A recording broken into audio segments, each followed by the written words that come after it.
Thank you. Honorable members,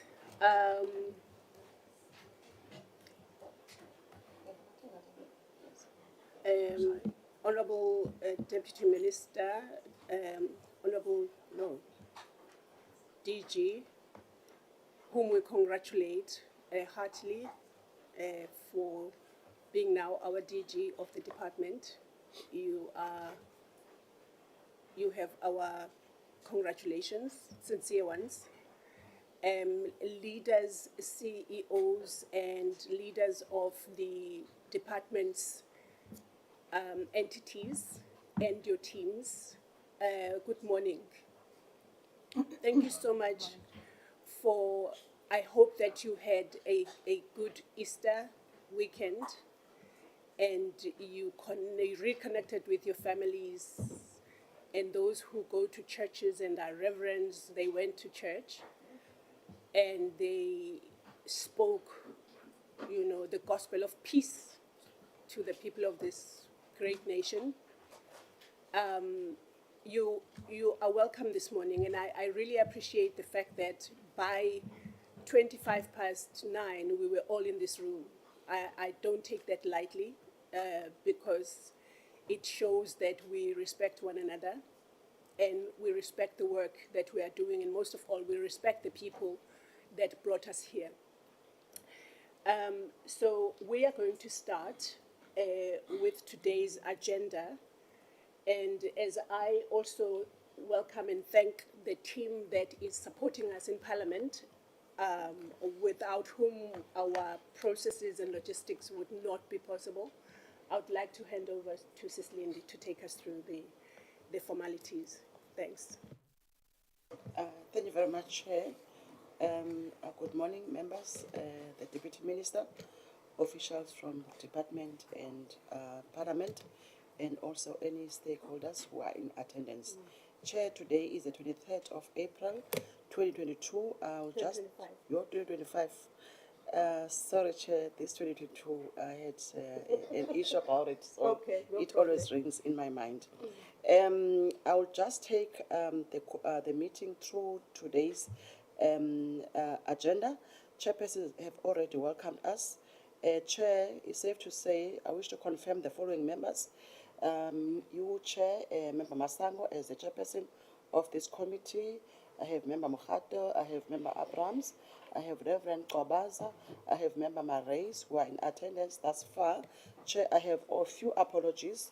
One is from Member Mhlongo, who are unable to attend today's session due to prior commitments. Chair, I also have another one from Member Maramaila, who will join us a bit late. Chair, also from Member Mchweni, who's not well, and Member Tafen, who's been hospitalized.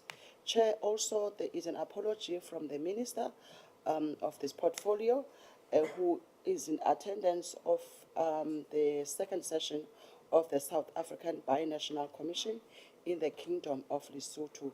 Chair, those are the approaches before the committee for its adoption. Chair will proceed after we've adopted the apologies and the agenda to receive an overview from the Deputy Minister who is leading the delegation. Thereafter, DSD will present the APP and strat plan and budget vote for 2025-2026. That is from 9:50 to 10:40. And then immediately SASSA will proceed to present its strategic plan, APP, and budget vote for 2025-2026 financial year.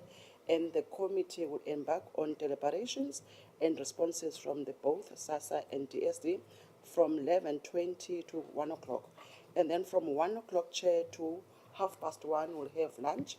And then we'll have an internal business to adopt the draft first term compliant of the rules of parliament. We are 6 members out of 11, and then we can take decisions in this meeting. And also, we've just been joined by member Tahodin, so we are 6 members in attendance. Thank you very much. Over to you, Chairperson. Thank you, Lindiwe. I didn't hear you register the apology of Honorable Munyai. If that can be also on record for this meeting. Didn't I say so? He's got a doctor's appointment, Chair. Yes, he has. Thanks. Okay. Thank you so much. Honorable members, can I please table this agenda for your adoption, please? Honorable Abrams? Thank you. Honorable Mahatu? Thank you very much, Chairperson. I second. Thank you. Thank you so much for this.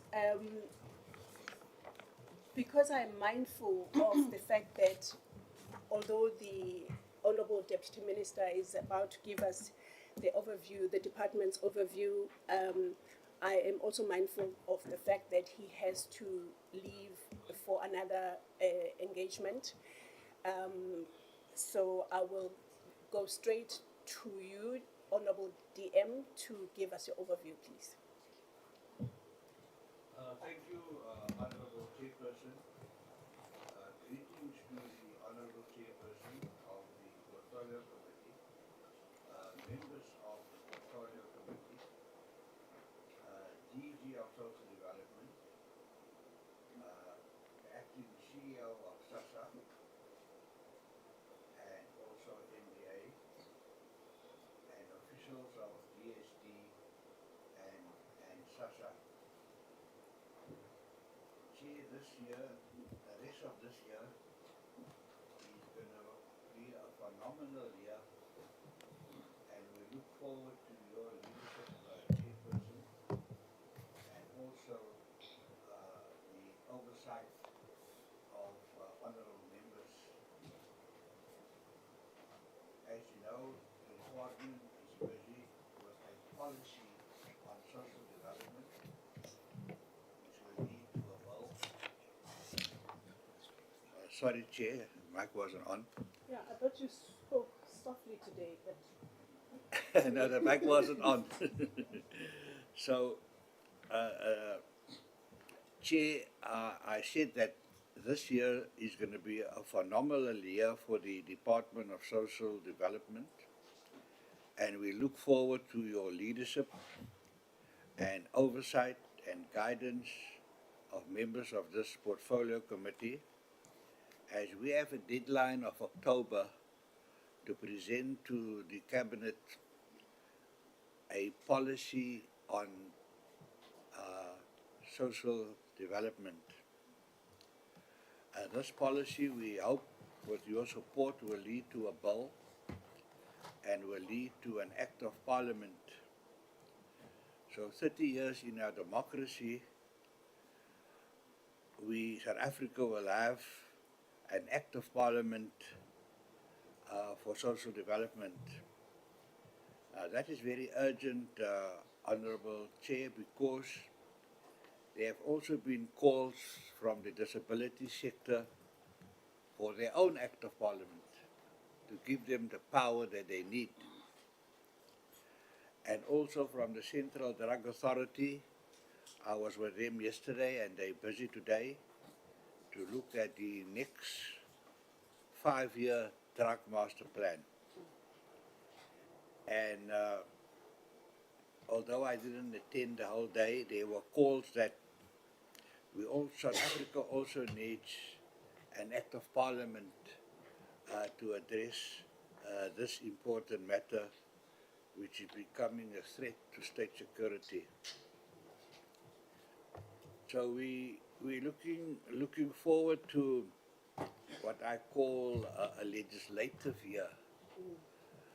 It cannot be after 30 years we don't have these acts of parliament in place. And I hope that once we have it in place, this will be the legacy chair of our portfolio committee. Honourable members, I want to register the apology of the Minister of Social Development, who is currently in Lesotho for official commitments, and thank you, Chair, for acknowledging that. When Minister Tolasi joined the Ministry of Social Development, she committed herself to create stability through filling of permanent posts, starting with top management. The Department of Social Development has not had a Director General, maybe for a decade or longer. With this Honourable Chairperson and members, I want to introduce, I know you already congratulated him, but thank you very much. I knew you were itching to congratulate him because it's a great achievement to have a Director General. I formally would like to introduce Mr. Peter Netsipali as the new Director General of the Department of Social Development. I think that deserves a round of applause. Mr. Netsipali has been acting in the department and has done a great job until his permanent appointment. DG, we appointed you permanently. We were worried that you become an actor and join Hollywood. We want you to stay in our department. So this also includes the appointments of Deputy Directors of General Welfare Services, Ms. Magangu, and the Chief Financial Officer, Ms. Tandeko Nobo, who is currently off sick but represented in this briefing, and we wish her a speedy recovery. These key appointments came at a time when Cabinet introduced the Medium-Term Development Plan, which requires thought and decisive leadership to implement the MTDP. DG, you must implement the MTDP. We are here to brief this Honourable Committee on the strategic plan for 2025 to 2030 and the annual performance plan for the 7th administration, following the outcome of the general elections on the 29th of May 2024, with the formation of the Government of National Unity.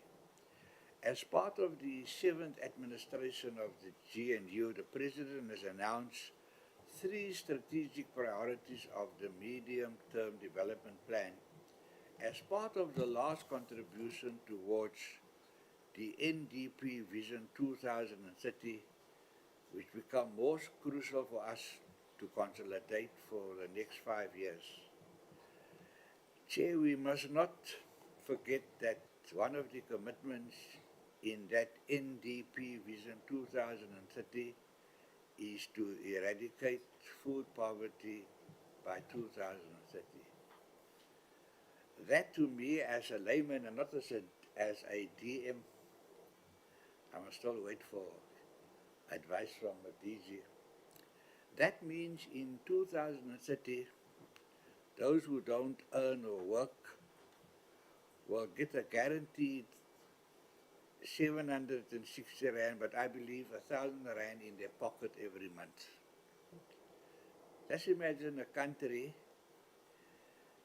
that has made a commitment to that effect, which will send waves throughout the world that South Africa does care about the most vulnerable people, and at least we are providing some money for their nutritional needs, maybe not for the other needs, by 2030. One of the key priorities for us as DSD is strategic priority 2, which is to reduce poverty and tackle the high cost of living. We have 28 million social grant beneficiaries. We have to do something to increase their food basket. We were hoping to make a bit of a dent, but unfortunately it looks like instead of 150 Rand increase, they're only going to get 120. This priority is the main one for us as it is centered on our social protection mandate, while other departments are also expected to contribute. We're depending on the NDA to create sustainable livelihoods so that people rapidly move from social grants into sustainable livelihoods. And Treasury is starting to put pressure on the department and asking us what we are doing about it. The plans that we are presenting here today provide a strategic direction to the department and articulate how the felt needs of our people will be addressed. DJ, I like the word felt needs. I think it must come from you, felt needs. A new DG, a new narrative, felt needs. The DSD portfolio, I'm supposed to speak to you through the chair, my apologies, Chair. Yeah. The DSD portfolio continues to recommit itself to improving the quality of life of our people, especially our beneficiaries. We had to dig deeper and relied in our agility as we adopted innovative ways of providing the much needed social services to a multiple of poor and vulnerable people, while DSD continues to be severely underfunded. Currently, social grants are a major source of income support for 45% of the nation. I started to think, Chair, if we didn't have this, what kind of a country we would have been 30 years into our democracy. But we can hold our heads up high. The results of the 2022 consensus are a further proof that our investment in the social assistance program is working, because it has lifted millions of our people out of food poverty at least.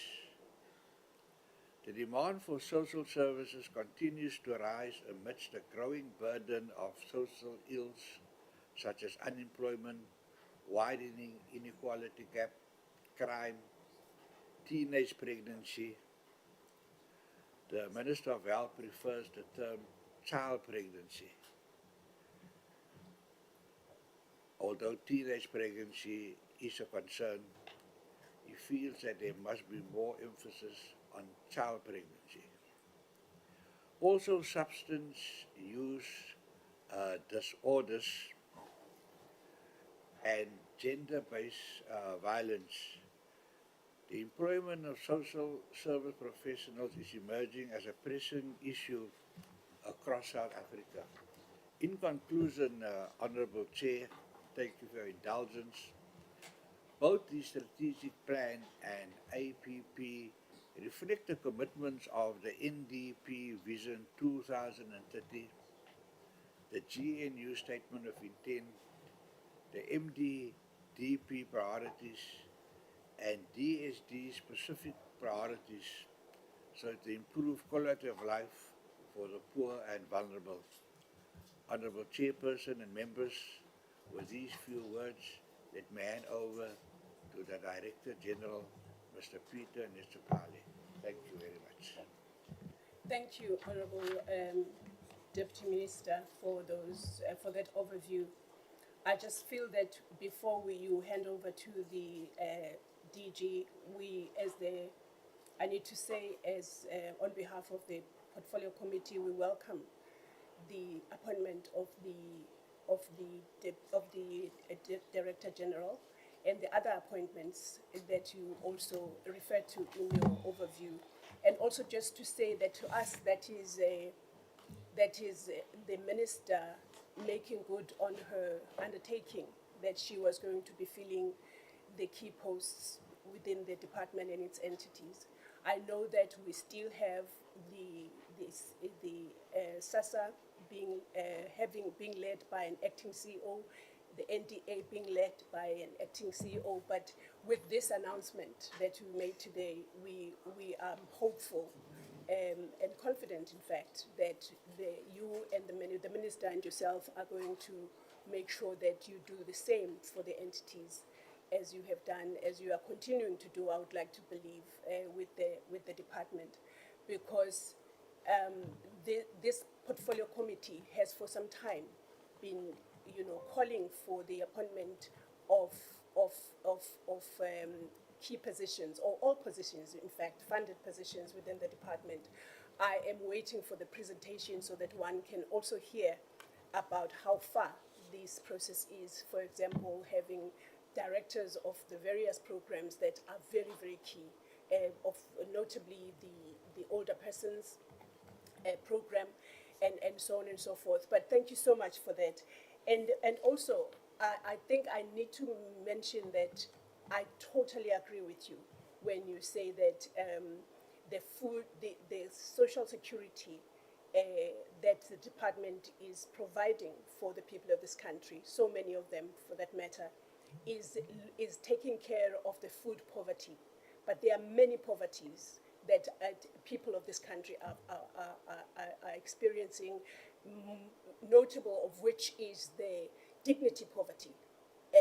If you have young people as young as 35 years old and younger or older living on the COVID SRD, that is not dignified at all.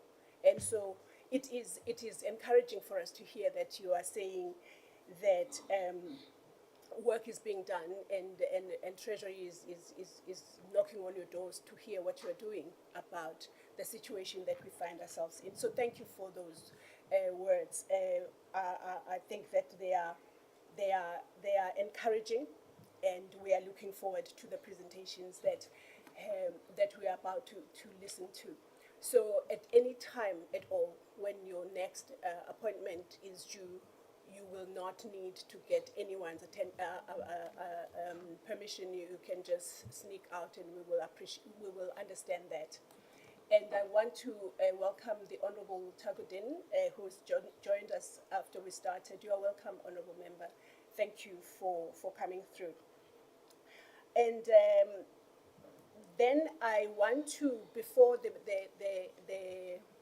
DG takes over, when I was going through the presentations in preparation for today, the notes of which I will obviously talk to later, I saw that there were a lot of abbreviations. So when I'm reading, I want to read with understanding. So I see something that says, for example, NSP. I'm not saying that's an abbreviation that's there, but I see NSP. So now I'm thinking, oh my goodness, I tried to say NSP, National what? And then I go to Google. Of course, Google will tell me what is happening in Australia and what is happening about a pharmaceutical company and whatever. And so it throws me out completely.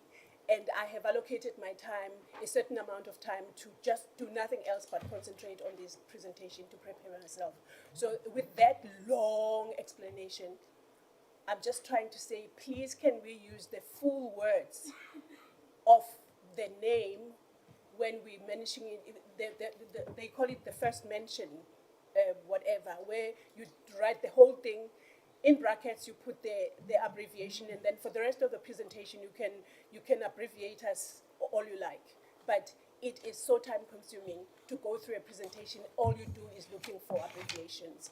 So with that, I would like to then hand over to our Director General to take us through how the presentations will go as you go forward. Thank you so much, DG. Thank you very much, Honorable Chair and Honorable Members, dear, for introducing me and colleagues. I just want to give just an overview of of the strat plan that we are going to be presenting, how it came about, and what is the difference between what we have been doing and what we have now in the 7th administration. Then I will hand over to Pastor Maluleke and Fanny from the department. Then it will be followed by the acting CEO of SASSA and acting CEO of SASSA, Themba Maklo, and then the Pastor Zakariwe Chauke, the CFO. One of the things that we need to you need to take cognizance of in the 7th administration is the different focus that our strat plan has been formulated. It deviated away from the previous one. The GNU had about 10 manifestos grouped together.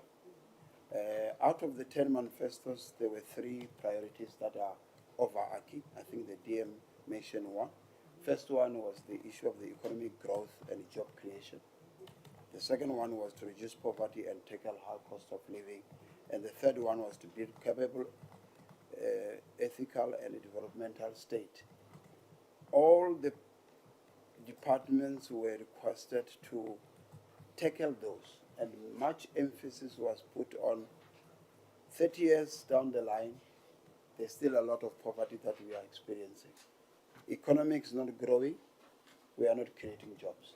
So the government needs to focus on these 3 areas and ensure that our citizens get the best. So you will see that in each of those, the department's mandate, which is relates to chapter 9, 10, and 27 of the Constitution, touches on all those 3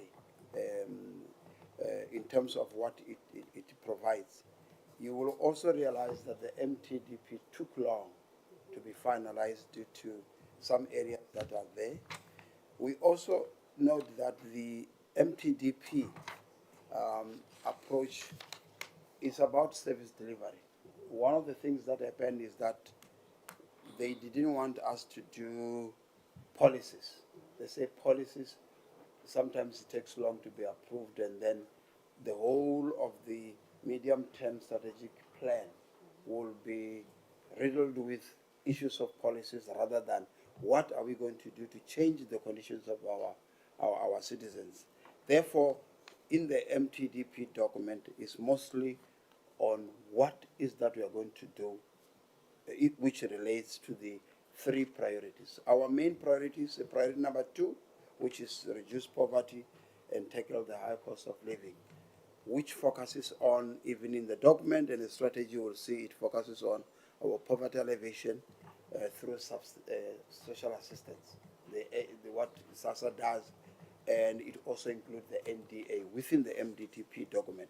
So therefore, we are tackling the issue of the strat plan the next 5 years to 2030 on improving service delivery, on ensuring that whatever we have as a department needs to be delivered. And I think most of the time we used to come here and you say, what is happening in Northwest?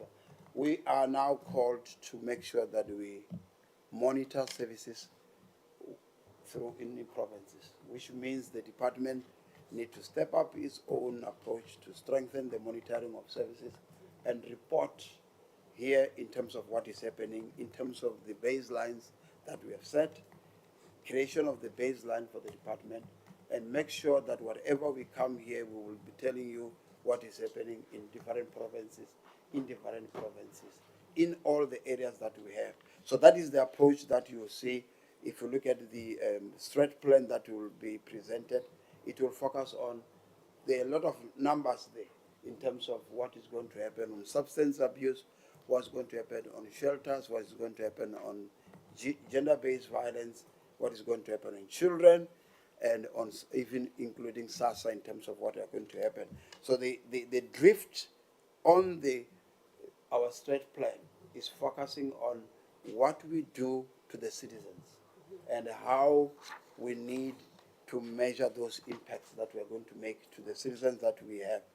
And lastly, Before I hand over to the presenters, our APP is just year one of the national our strat plan, the 5-year strat plan, and much of the focus on this is what are the tangible deliveries that we are going to deliver, which we all know that we will be accountable to this committee time and again in terms of what we have delivered, meaning that our M&E system that we have need to give us a lot of information on what's happening to the citizens in terms of the policies that we have and its implementation.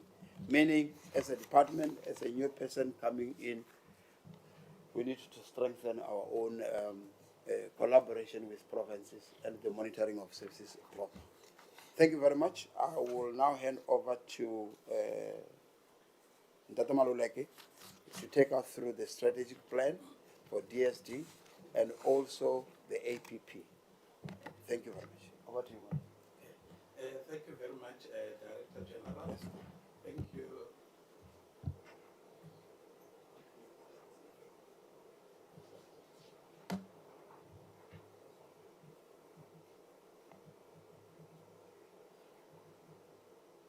No, it's on at the bottom. Oh, there we go. Thank you very much, Director General, for the opportunity. Greetings to the Chairperson of the Portfolio Committee, Honorable Bridget Masango, the Honorable members of the Portfolio Committee, our Honorable Deputy Minister, the DG for Social Development, SASSA CEO and colleagues. I'm going to make a presentation on the strategic plan for 2025, 2026 up to 2030, as well as the annual performance plan for the current financial year 2025-2026. This is the presentation outline covering purpose.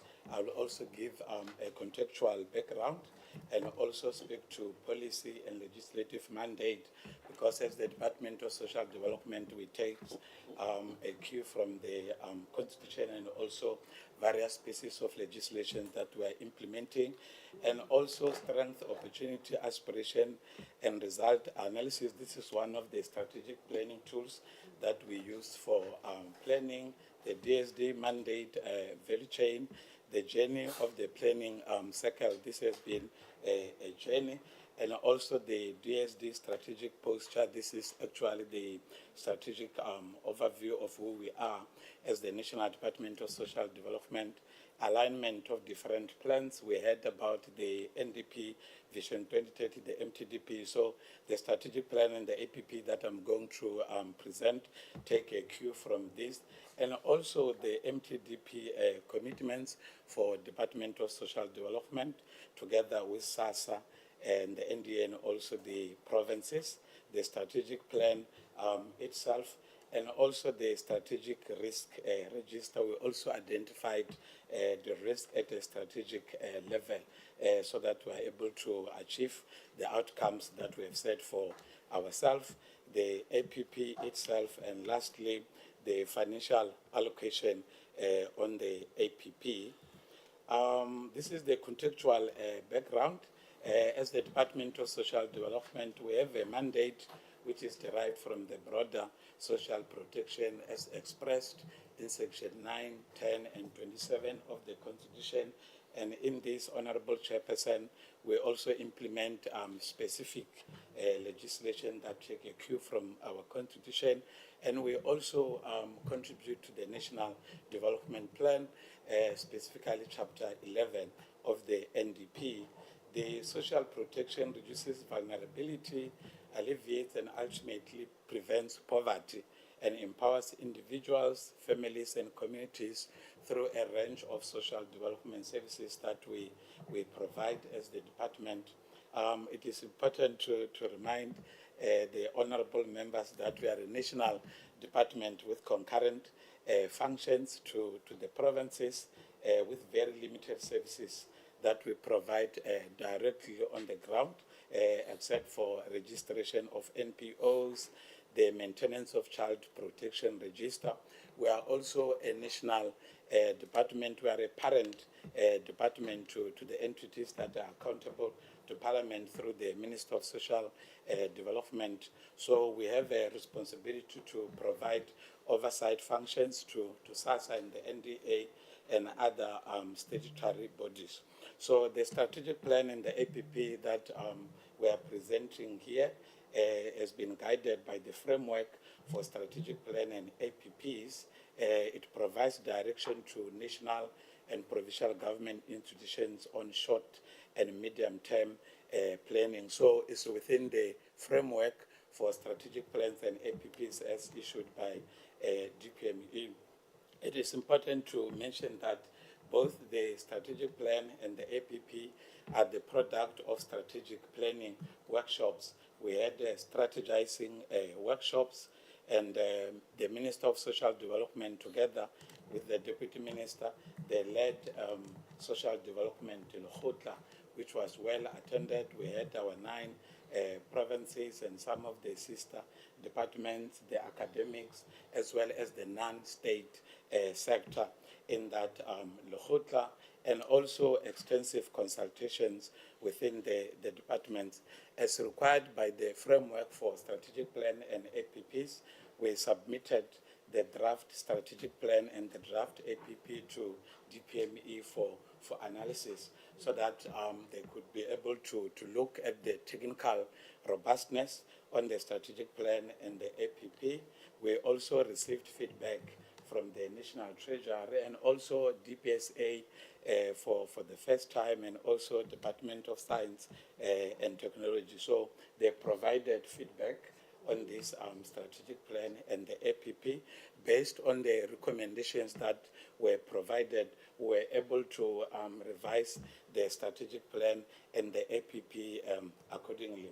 These strategic documents were also presented to DSD governance structures in the department, the management committees, the EXCOs. For the first time, Honorable Chairperson, we also had an audit committee as well as an assurance provider looking at our strategic plan and the APP prior to tabling in Parliament, and also the sessions that we had with our Minister and the Deputy Minister, together with SASSA and the NDA for the consideration and approval of the strategic plan and the APP. These strategic documents, including the budget, were tabled in Parliament as directed. I've already mentioned that as the Department of Social Development, we contribute to Section 27, Subsection 1, Subsection 2 of the Constitution of South Africa.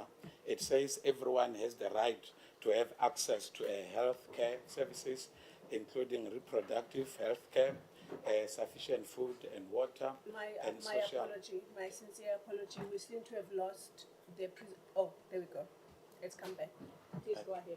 Yes, so the Section 27, Honorable Chairperson, it says everyone has the right to have access to health care services, including reproductive health care, sufficient food and water, and social security, including if they are unable to support themselves and their dependents, appropriate social assistance. Hence, we have SASSA. So we have a contribution to make as the National Department of Social Development. Just to mention a few, I think the rest will be mentioned in the APP. One is the comprehensive social security that we are providing to the country, which also includes SASSA, the National Food and Nutrition Program, because the Constitution said there must be sufficient food and water. The implementation of comprehensive social assistance program through the social grants. We also provide developmental social welfare services, which include SRD, disaster relief, as well for undue hardship, HIV care and support, prevention and active aging, and the rest that are there. I think I'll speak to them as I present the APP. We have the strategic planning tools that the framework for strategic plan and APPs provide. One of the tools that we have used this time around on the internal environmental scan is to use the SOAR analysis, which focuses on what an organization does well. Starting with the strength, we look at our strengths. We have strength as an organization. One of the main strengths is that we have a sole mandate as the Department of Social Development. There is no any other Department of Social Development in the country. This also includes SASSA. So we leverage on this strength as the department, and also the poverty alleviation strategy that has been developed for the country, where in the main, as the Department of Social Development, we have a contribution, including other contributing departments. And we also take advantage of opportunities as well based on our strength. And one is a well-established NGO sector. We have a well-established NGO sector, which is an opportunity for us, since as a department we cannot work alone. And we are also mindful, honorable members, that there are challenges of fraud and corruption which present an opportunity for repeat adoption of technologies that can eliminate these challenges. So for this, we also see it as an opportunity to eliminate, to develop technologies so that these challenges can be eliminated. And the next one is aspirations. We have aspirations as the National Department of Social Development in the long term, where we want to provide intellectual leadership on matters concerning the role of social development in realizing the society envisaged in NDP Vision 2030. And I'll conclude this one with the result. These are the results that we want to see, the measurable outcomes that I will be presenting shortly. And this also relate to the performance indicators. And I've singled out the poverty eradication, which is key, which is central for our mandate as well as the MTDP, and also to increase in demand for development-orientated intervention, less welfare dependence. It's not desirable that the country must depend on social development. We also want to be developmental in nature so that we can see self-reliance in the society.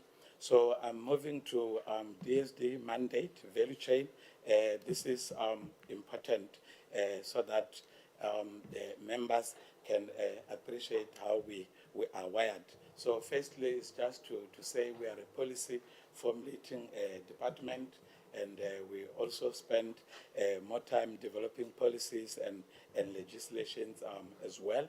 And we also develop norms and standards to facilitate the implementation of policies and legislations. We also develop guidelines as well, because for the implementers to be able to implement policies, legislation, norms and standards, we need to provide guidelines, the capacity building as well that we provide on the implementation of policy, legislation, norms and standards, and also the reviews to make sure that our policies remain relevant, our legislations remain relevant. I think in the APP I will also be speaking to some of the legislations that will be reviewed. So, Chairperson and honorable members, it has been a marathon from the new beginning of the financial year. We are in April now, so already we need to put plans in place and to begin to develop the APP that will be presented here. Next year, we kicked off the planning process in line with the framework for strategic plans and APPs in May. In June, we even had a process plan on the development of the strategic plan and the APP, and this was approved in August 2024. Draft inputs into the new medium-term development plan. Government departments were requested to provide inputs into the MTDP. We also did that together with our provinces, SASSA and the NDA, and also to start the process. But I must say that this seventh administration, it was not normal in the sense that we would normally start early, with the previous MTSF, but now there were some delays in the finalization of the MTDP and its approval. I think the MTDP was approved in February, which was very late. Not even February, I think it was early March, which was very late. So in September 2024, we had a DSD portfolio strategizing session that was led by our Honorable Minister and the DM, consultation and the drafting of the strategic plan and the APP. In October 2024, the Minister of Social Development led the Social Development Lekgotla, which was attended by MECs of 9 provinces, HODs, and we also had the academia and as well as the non-state sector. And in this month of October 2024, that's when we submitted the draft strategic plan and APP to DPME for analysis. And we did receive feedback. I think it was in February this year when we received feedback from DPME to say you need to make sure that the strategic plan and the APP are aligned to the MTDP. We also conducted an analysis on the strategic plan and APPs of provinces because alignment between national and provincial plans very important, and this also includes SASSA and the NDA. We did, as a parent department, conduct an analysis on the strategic plan and APP of SASSA and the NDA for alignment, because we are a portfolio. The strategic planning workshops that we had, the audit committee for the first time providing inputs into our strategic plan and the APP, then we revised accordingly. So the next slide is the DSD strategic posture. This is the strategic overview of the National Department of Social Development. I like talking about VIMIVA. VIMIVA is vision, mission, and values, which are important for us as the National Department for the future. Our vision is a caring and self-reliant society. We are a caring department. On the other hand, our vision or a dream, rather, we want to see a self-reliant society. So SASSA cannot be forever. It's not desirable as much as we have Section 27. We want to see self-reliant society, and of course, it will happen even beyond Vision 2030. The mission is provision of integrated, comprehensive, and sustainable social development services, and just also the values as well. Honorable Chairperson, we even came up with an acronym so that everyone in the department can be able to remember what our values are. The rich one is respect, equity and equality, accountability, caring, human dignity, and Ubuntu. So Richu has assisted us, to be able to remember what our values, and not only to remember, but also to internalize them. The impact statement is improved quality of life for the poor and the vulnerable. This is the impact that we want to make as the National Department of Social Development for the next 5 years, or rather the MTDP period. We have 3 outcomes. I think they are appropriately aligned to the MTDP.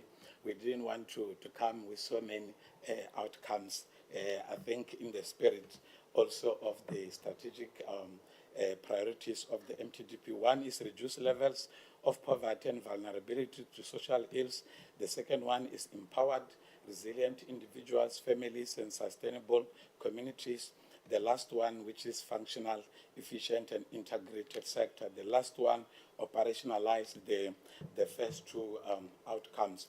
So here is just to show alignment of different plans This strategic plan and the APP is not in isolation. It takes a cue from the National Development Plan, Vision 2030, and we also appreciate the GNU statement of intent as well.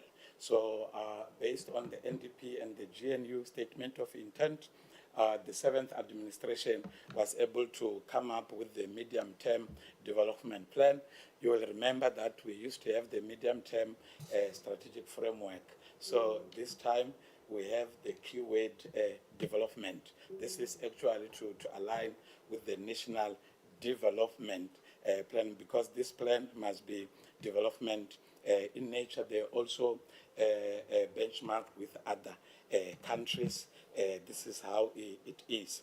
So the medium-term development plan, the president pronounced on the MTDP strategic priorities. Strategic priority 1, inclusive growth and job creation.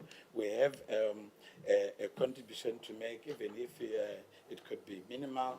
Strategic priority 2, reduce poverty and tackle the high cost of living. This is closer to the mandate of the Department of Social Development, which is the social protection system. So largely the strategic plan and the APP is based on this strategic priority 2, and this also includes SASSA as well as the NDA. The last one is a capable, ethical and developmental state. This actually assists to operationalize priority 1 as well as priority 2. And following the medium-term development plan, we also have our own social development sector priorities. That's why last year in October, we had a social development mlekgotla, so that we can come up with the priorities as the social development as they take a cue from the NDP as well as the MTDP. Then following that, the strategic plan and APPs of the social development sector, the APP and the strategic plan that I'm presenting, followed by SASSA, and later NDA this week, and lastly the annual operational plans. And as we conclude this, we'll also make sure, Honorable Chairperson, that this strategic plan and the APP are expressed, are infused in our work plans, official work plans, so that they are implemented. The next slide is DSD portfolio MTDP commitments. There are 9. We used to have many of them. I think the message is that as we move towards Vision 2030, we need to begin to cut the cloth according to size. We need to begin to prioritize and not attempt to do everything. And I think also with the Department of Social Development, we are trying to do that. So the first intervention on the MTDP commitment for our sector is increase access to nutritious food to all vulnerable individuals. We are saying, in terms of the indicator, number of individuals vulnerable to hunger accessing food through DSD program.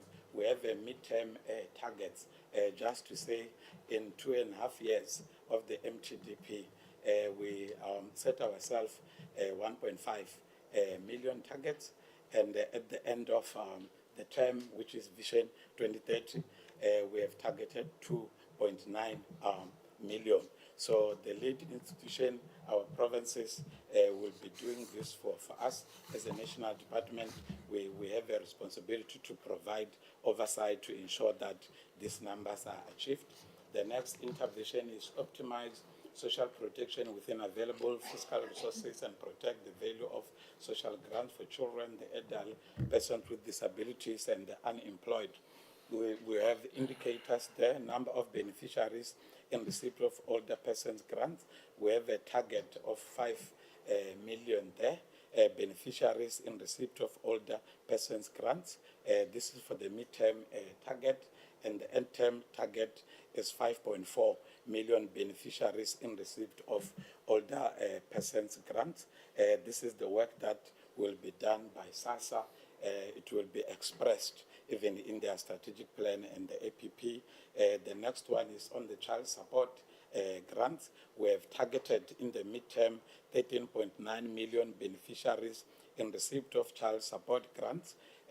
End term is 14.1 beneficiaries, million in receipt of child support grants. This is the work that SASSA will be doing, and also the disability grants as well. The midterm 1,109,546 beneficiary in receipt of disability grants, and the end term target is closer to that, which is 1.1 million, 56,589. This is the work that SASSA will be doing.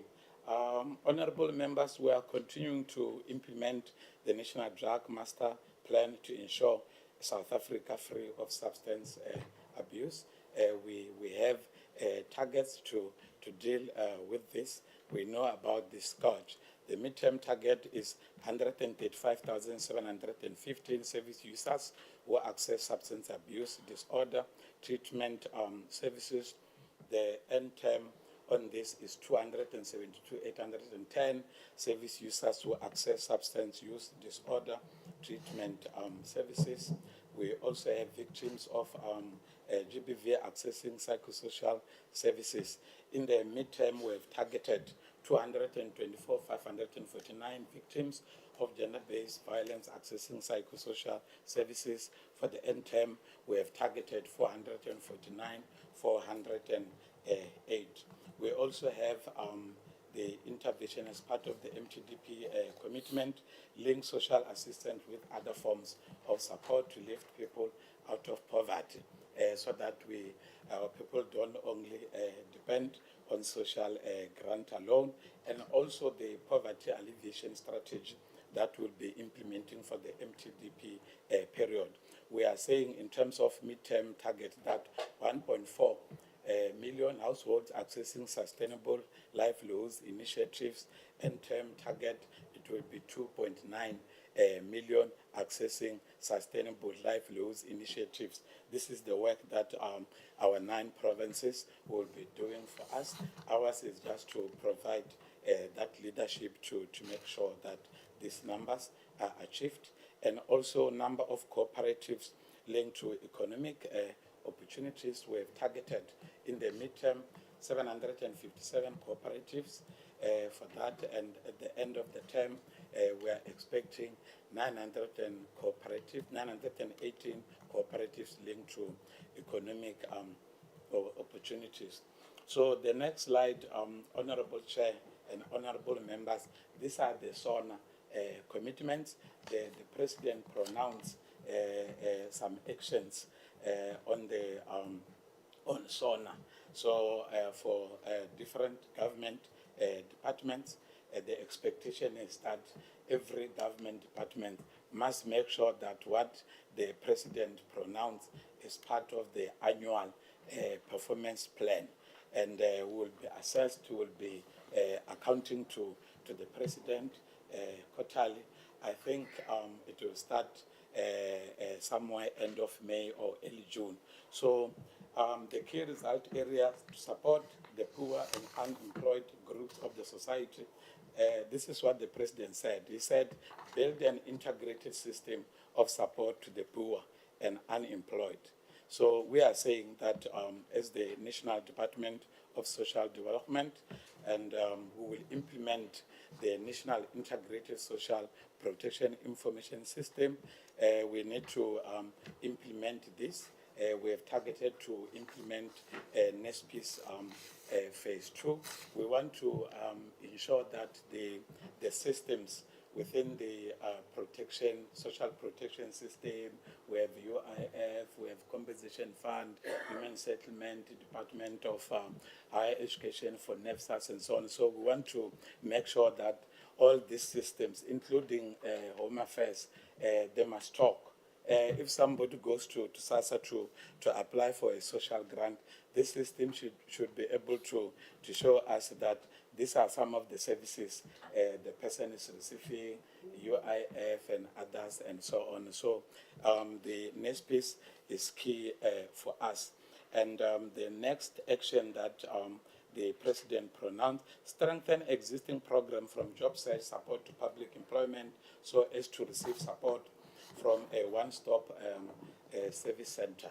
So we have a contribution through the extended public work, work opportunities created through social sector, extended public works programs, working with public works and other contributing departments. There is a target there of 208,964 extended public works work opportunities. Then the third one is an action as what the President pronounced, continue with the social relief of distress grant as the basis for the introduction of a sustainable form of income support to support the unemployed people. So here, Honorable Chairperson will be submitting the draft policy on basic income support to Cabinet for approval. The last one on the SONA commitment is advancing children's rights. The action is to adopt the national strategy to accelerate action for children, which focuses on 10 key priorities, including poverty reduction, child protection, and addressing malnutrition. So here we are saying that we'll submit the national plan of action for children to Cabinet for approval. So now I'm entering into strategic plan.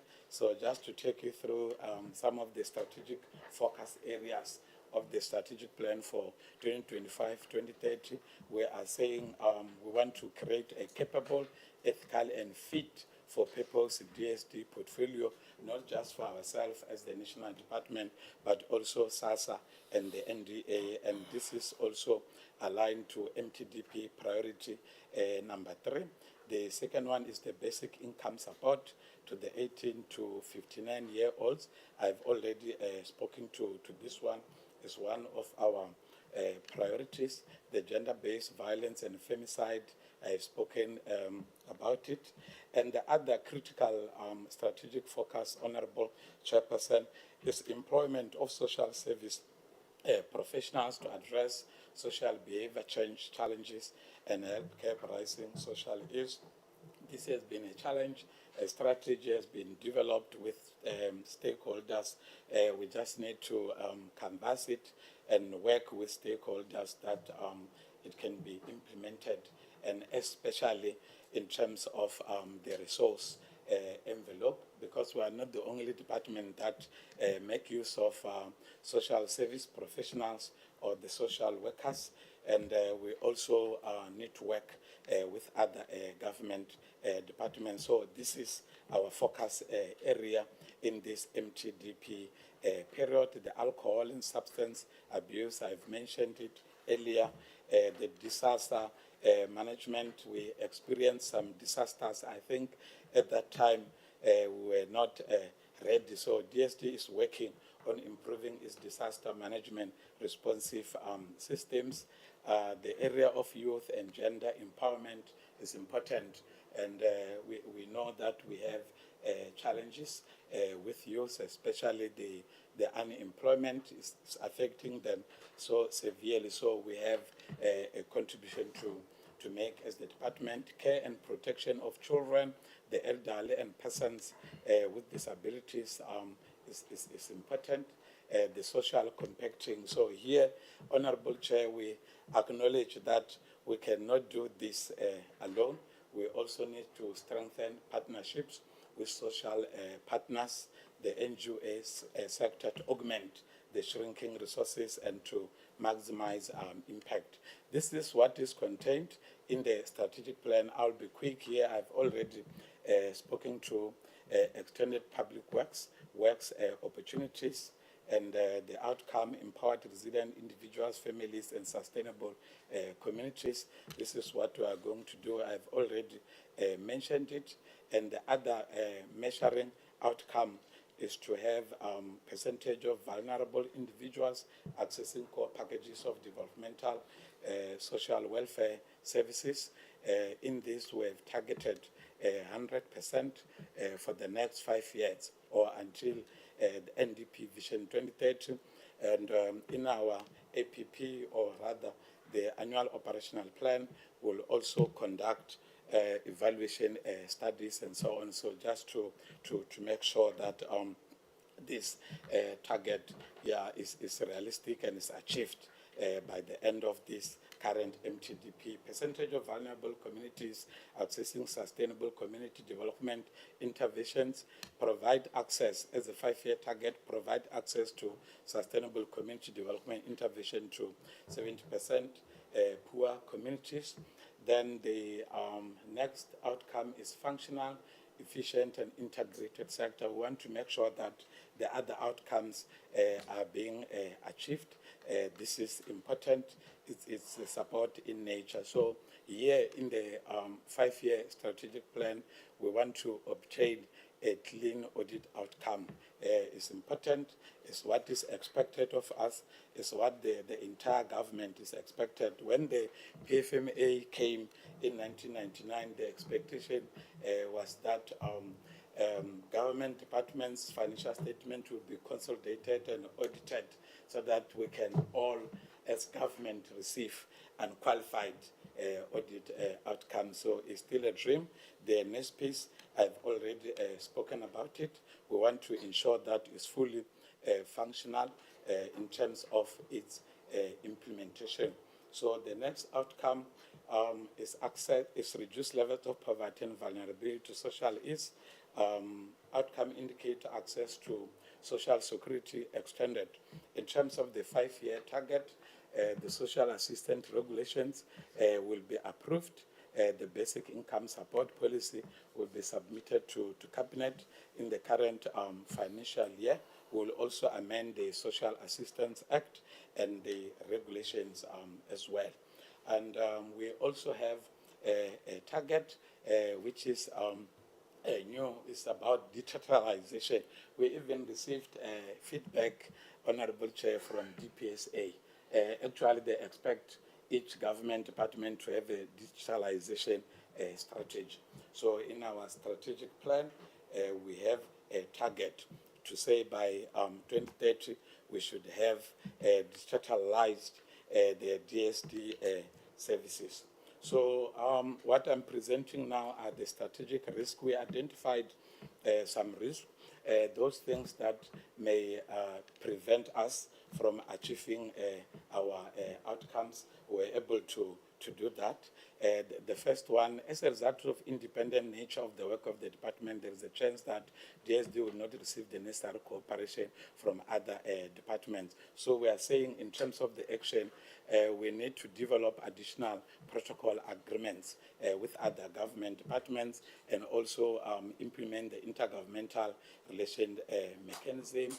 We also need to establish structure for engagement with appropriate departments and provinces so that we can be able to mitigate this risk. The next risk is a result of inadequate capacity and fraud prevention strategy. There is a chance of defrauding the social assistance grant system, which will lead to loss of public funds and reputation damage. So we are going to operationalize the inspectorate. The post of the executive director has been advertised. We expect it to be operational in the current financial year. So I think that will also assist in terms of mitigating the risk of fraud. Prioritization of fraud prevention strategies, the plans, whistleblowing, and so on is important. I want to move a little bit faster. The next risk is as a result of inadequate oversight to the agencies. So here, honorable members, as a parent department, we have a responsibility to exercise oversight over SASSA and the NDA, the Central Drug Authority, the South African Council of Social Service Professionals. So for us to do this, we'll be implementing the entity oversight and governance framework so that we can make sure or exercise oversight on their performance, financial management, governance, compliance management. And we'll also develop a business case for the amendment of the South African Social Security Agency. So Schedule 3A public entities are listed in terms of their business case. When you list a public entity, you submit a business case jointly approved by DPSA and the National Treasurer. So we'll go back to the initial business case of 2004. At that time, I was working for a National Treasurer. I remember even when I was listing SASSA as a Schedule 3A public entity. So we'll amend the business case so that we can also look at the Act, the amendment of the NDA Act as well, looking at the governance aspect of it, and also to conclude the agency and entity shareholder agreements with these entities so that we are able to hold them accountable and also to support them. As a result of program managers not prioritizing or committing funds for conducting evaluations, especially impact evaluations. So here we are saying we'll conduct an audit of all policies, programs, legislation, and guidelines and protocols, which is important, and also to review and approve the multi-year evaluation impact studies. The next risk, as a result of a lack of legislation for victim support, there is a chance that fragmentation of services to victims of gender-based violence. So here we'll finalize the victims support services. Is important. It will help us to mitigate the risk. And the budget cut by the National Treasury, there is a chance that the NDA may not be able to execute its mandate as articulated in the NDA Act. So here as an action, we'll engage, support, and monitor the NDA on the implementation of the approved. They have developed a turnaround strategy that will be implemented. I think this will assist in terms of mitigating the risk. And as a result of DSD not enforcing the provisions of the NPO Act, there is a chance of high rate of non-compliance. So here as an action, we'll continue to implement the Know Your Status campaign. This is the work that has been happening since last year to assist the NPO so that they don't just see their NPOs deregistered. So we have been making some campaigns to assist them. This also includes the implementation of the provision of Section 21 of the NPO Act to cancel registration or deregister of non-compliance of NPOs. And then lastly, as a result of the concurrent function between DSD and provinces, here basically is just to say, as the national department together with provinces, SASSA and the NDA, we must make sure that these plans are aligned. So there may be a risk of misalignment, and to mitigate that risk, we are saying that we need to conduct joint annual planning between national and provinces to ensure agreement on priorities. This is what we have done. And in September, we had strategizing planning with SASSA and the NDA. In October, we planned with the provinces, which is important so that our plans are appropriately aligned. This also includes the development and approval of DSD sector plan, sector priorities, and also assessing the different plans from the provinces. As a result of fully functional DSD data warehouse with the management information, there is a chance that DSD may not be able to plan effectively. So here, ensure optimal utilization of data warehouse in the department. We'll continue to conduct capacity building initiatives on this. The other risk is on the digital transformation strategy. We are saying that we'll develop a phase plan for the implementation of digital transformation strategy. The last risk is as a result of the volume and nature of activities undertaken in the DSD supply chain management system. There is a chance of non-compliance. We are saying that we'll review business processes as well as internal controls within the SCM environment to determine the weaknesses and other actions that are there. So in the respect of time, let me move to the outlook of the DSD APP 2025-2026. This is just to show Honorable Chairperson that From the previous APP, we had 53 APP targets. For the APP that we are presenting here, it has 44 targets.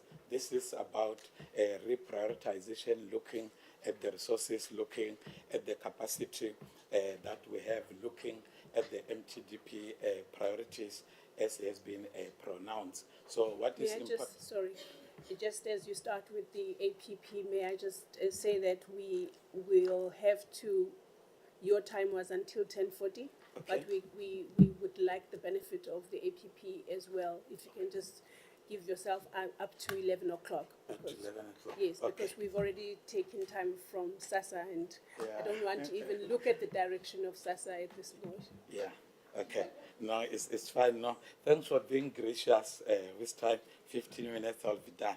So the outlook of the DST APP 2025-2026, this is just to show that this APP was aligned to the MTDP commitments that I presented earlier. There are 9, and also SONA commitments, which are 4.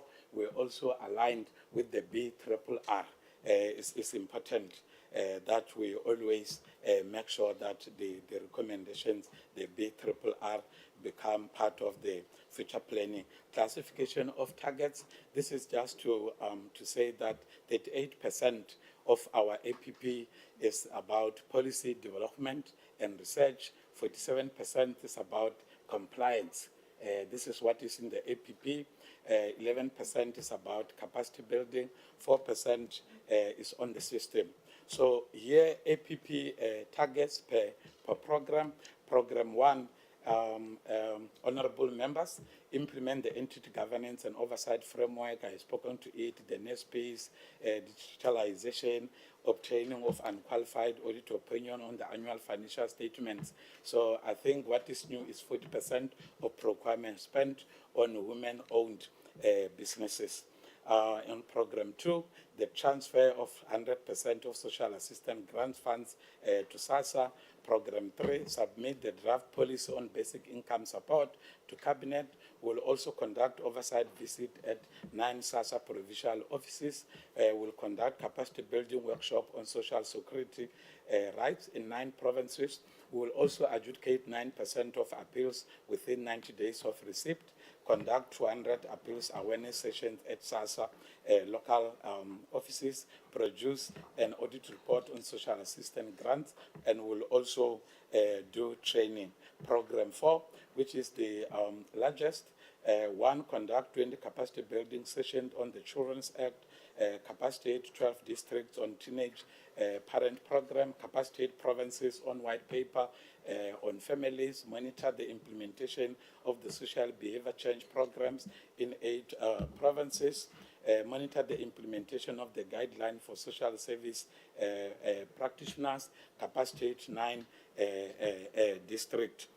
And then on the CAP, which is a register on adoptable children and prospective adoptive parents, will monitor the implementation of community-based prevention and early intervention services to vulnerable children.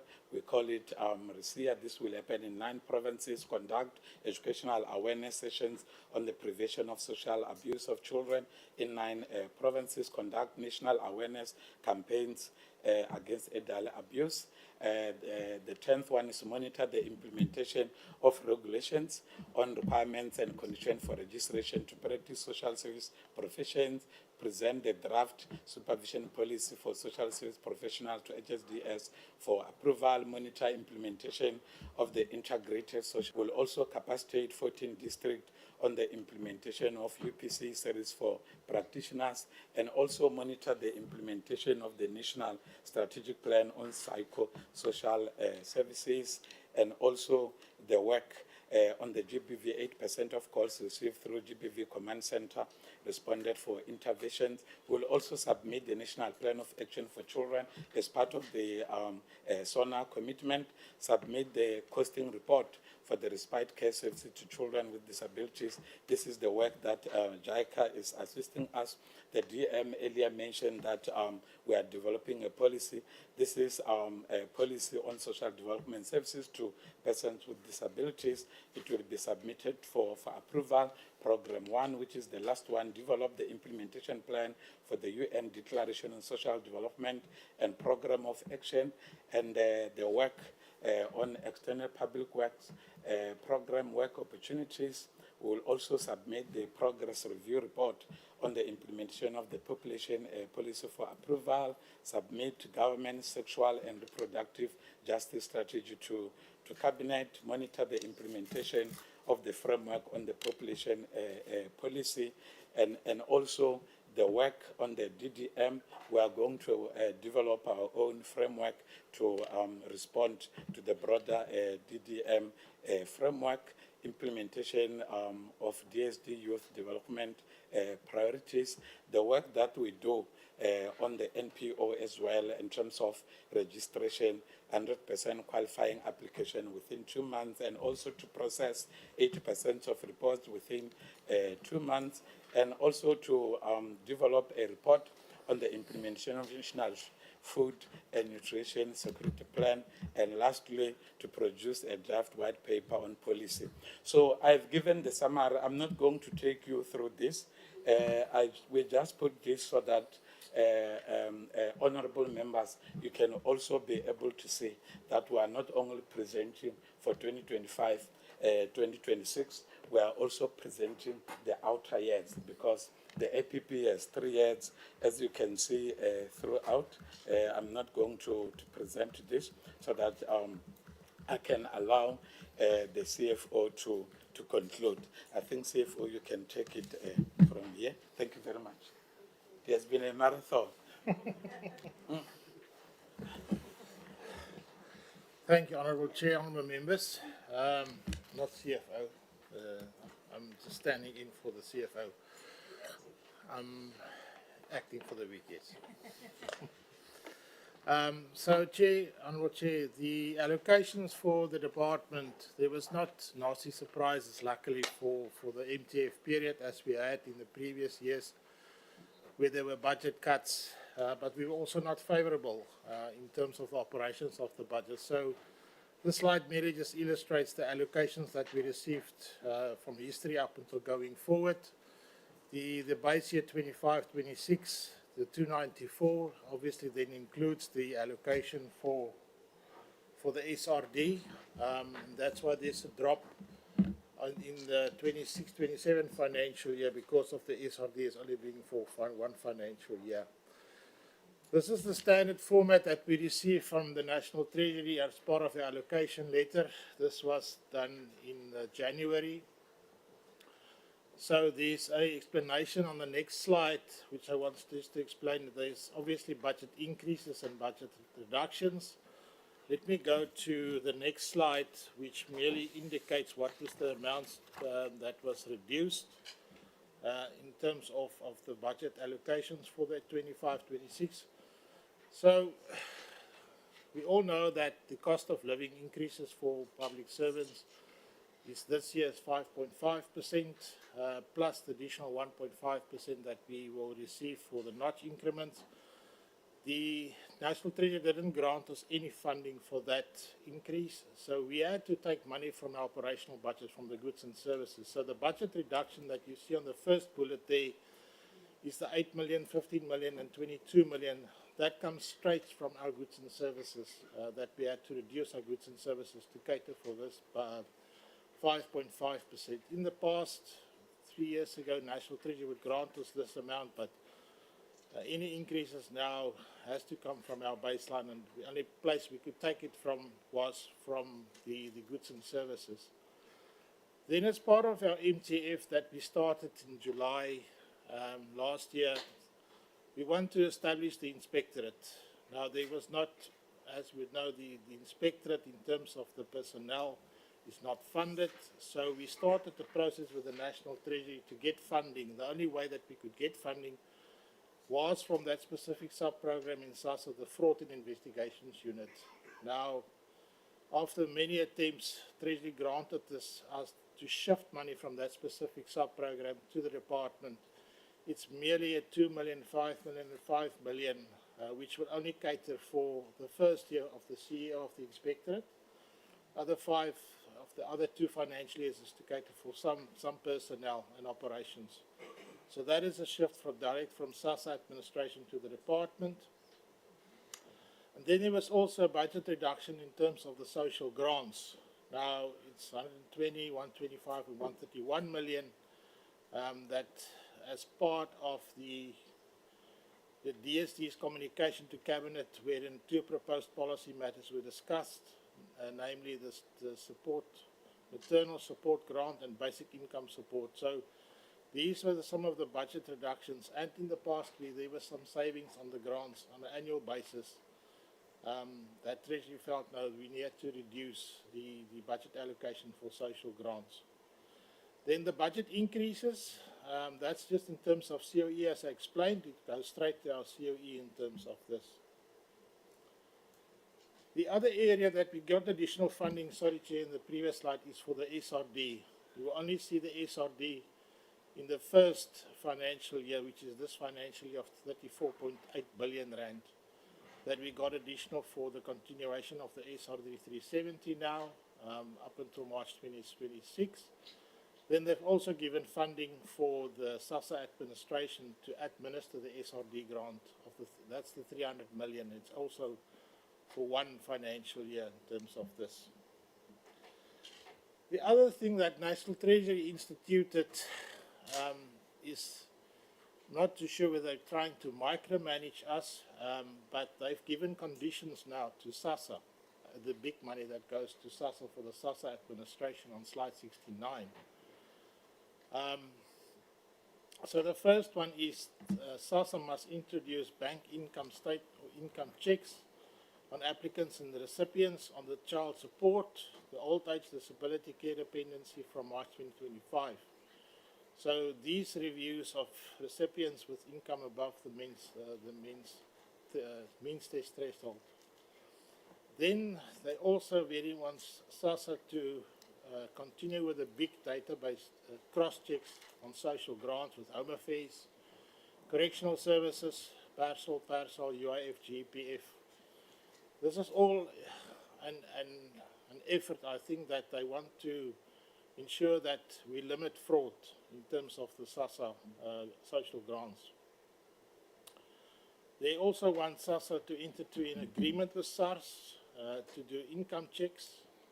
Not too sure whether that will be possible, but I think when the CFO of SASSA presents, some of these conditions will be part of their operational plans.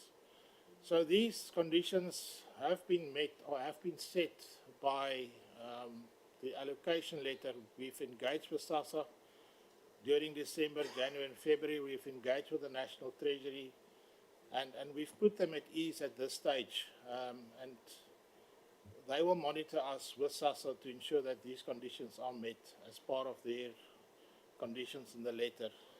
And there's a lot of other conditions as well, but I think the SASSA CFO can also allude to some of these things. The other one is the Technical Committee on the Budget. They also had issues in terms of the SASSA administration. They also have some conditions. There they talked about the one that the National Treasury, as I just presented now, some of those conditions has to be met. Then there has to be a potential review of the income threshold of the CSG. They talk about the amounts for single and married. So some of these things are higher than the income threshold. There has to be system linkages between SASSA, Department of Education and Labour, the UIF and other key stakeholders and establishment of the social security beneficiaries. So I think we need to have our systems aligned and has to be live at somehow, that we have live data, that we don't have a month lag before we actually do some of these benchmarks. Then we also need to ensure that the DSD system of coordination and collaboration with stakeholders for the referral of working aids on the social grant recipients to training, skills, entrepreneurship, small business. So these are some of the things that the TCB also wants us to work with SASSA to ensure that these are done. The other last bullet point is that we need to rope in our provincial DC as well to assist us to strategize and to minimize the impact of service delivery of potential real budget declines. As we all know, what has happened with the NPOs in the provinces, they shifted money from their transfers, utilized the money for NPOs to cover their shortfalls on their personnel. Then, Chair, is the allocations that we have for the various programs. You could see there's very little or little in inflation increases that we have for most of our programs, except for our program 2, which is the social assistance grants. There's almost a 7% increase in that. And we all know that there was announcements as part of the Minister of Finance that there was increase in all our grant types to values in terms of inflation, so that would cater that 7% increases. But for the other programs, operational, it's below inflation increases. Just in terms of our economic classification, Honourable Chair, is that our compensation of employees, the jump from 24, 25 to 25, 26 might seem significant, 536 to 575 of 7%. But that caters for the cost of living, the 5.5 plus the 1.5. So there's now very little room that we actually have in filling of any vacancies that we want to do for over the MTF period. And that continues. The other financial years is what we received from the National Treasury in terms of inflation increases. Very importantly, our goods and services from last year to this year is less than 1% increase. So yes, we have to do more with less. That is what we need to do. Because that will be our only source to utilize funding if we have got shortfalls in other areas. Then on transfers and subsidies, normal inflation increases. There was, however, a small decrease in our foreign government. Some of the foreign payments that we do out to international organizations has stopped. So that's why it's about a 200,000, which is not significant. Our NPOs, almost 11% increase, and that's what we wanted to see. But we still sustain our NPOs for the coming MTF period. Then households is our social grants. In terms of CAPEX, 5% increase. So on average, it looks like we've received a 7% increase from the previous financial year, but in terms of operations, we've actually received below inflation in terms of this. Then the last slide is just the illustration what we're giving to our SASSA and the NDA. There you can see for SASSA administration, it's almost a 5%. The fraud unit is only 1%, and then NDA, a 2% increase.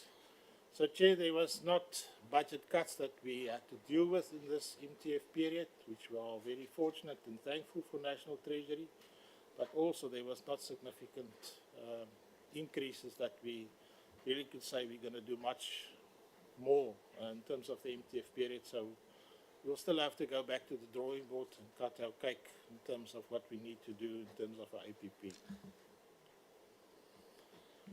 Then just in terms of recommendations, we want this committee to note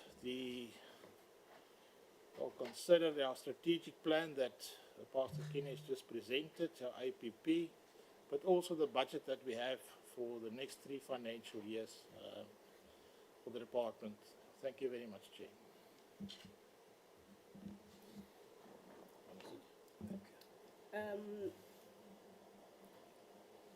DG, okay. So it means, thank you so much, Mr. Maluleke and Acting CFO for the presentation of the strategic plan in the APPs. We can hear the message about doing more with less, and I'm sure the members are ready with their questions, having been jotted down, because we will go straight to the SASSA presentation of the strategic plan and the annual performance plan. Over to you, DG. I nearly said ADG. No, thanks very much. We will now request the acting CEO to do the presentation for SASSA. Yeah, go this way. Thank you very much, Honorable Member.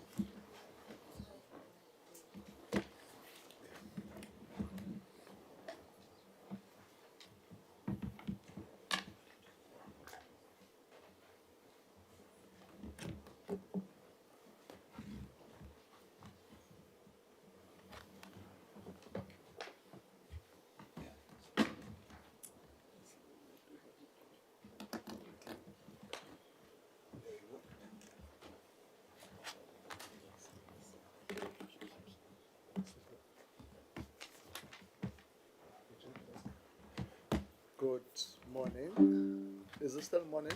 Yes.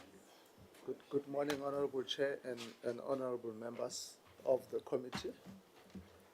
We are glad to be here to present before the committee. I'm going to take the committee through the strategic plan of the agency, and I'll let my team to finish up the annual performance plan and the budget.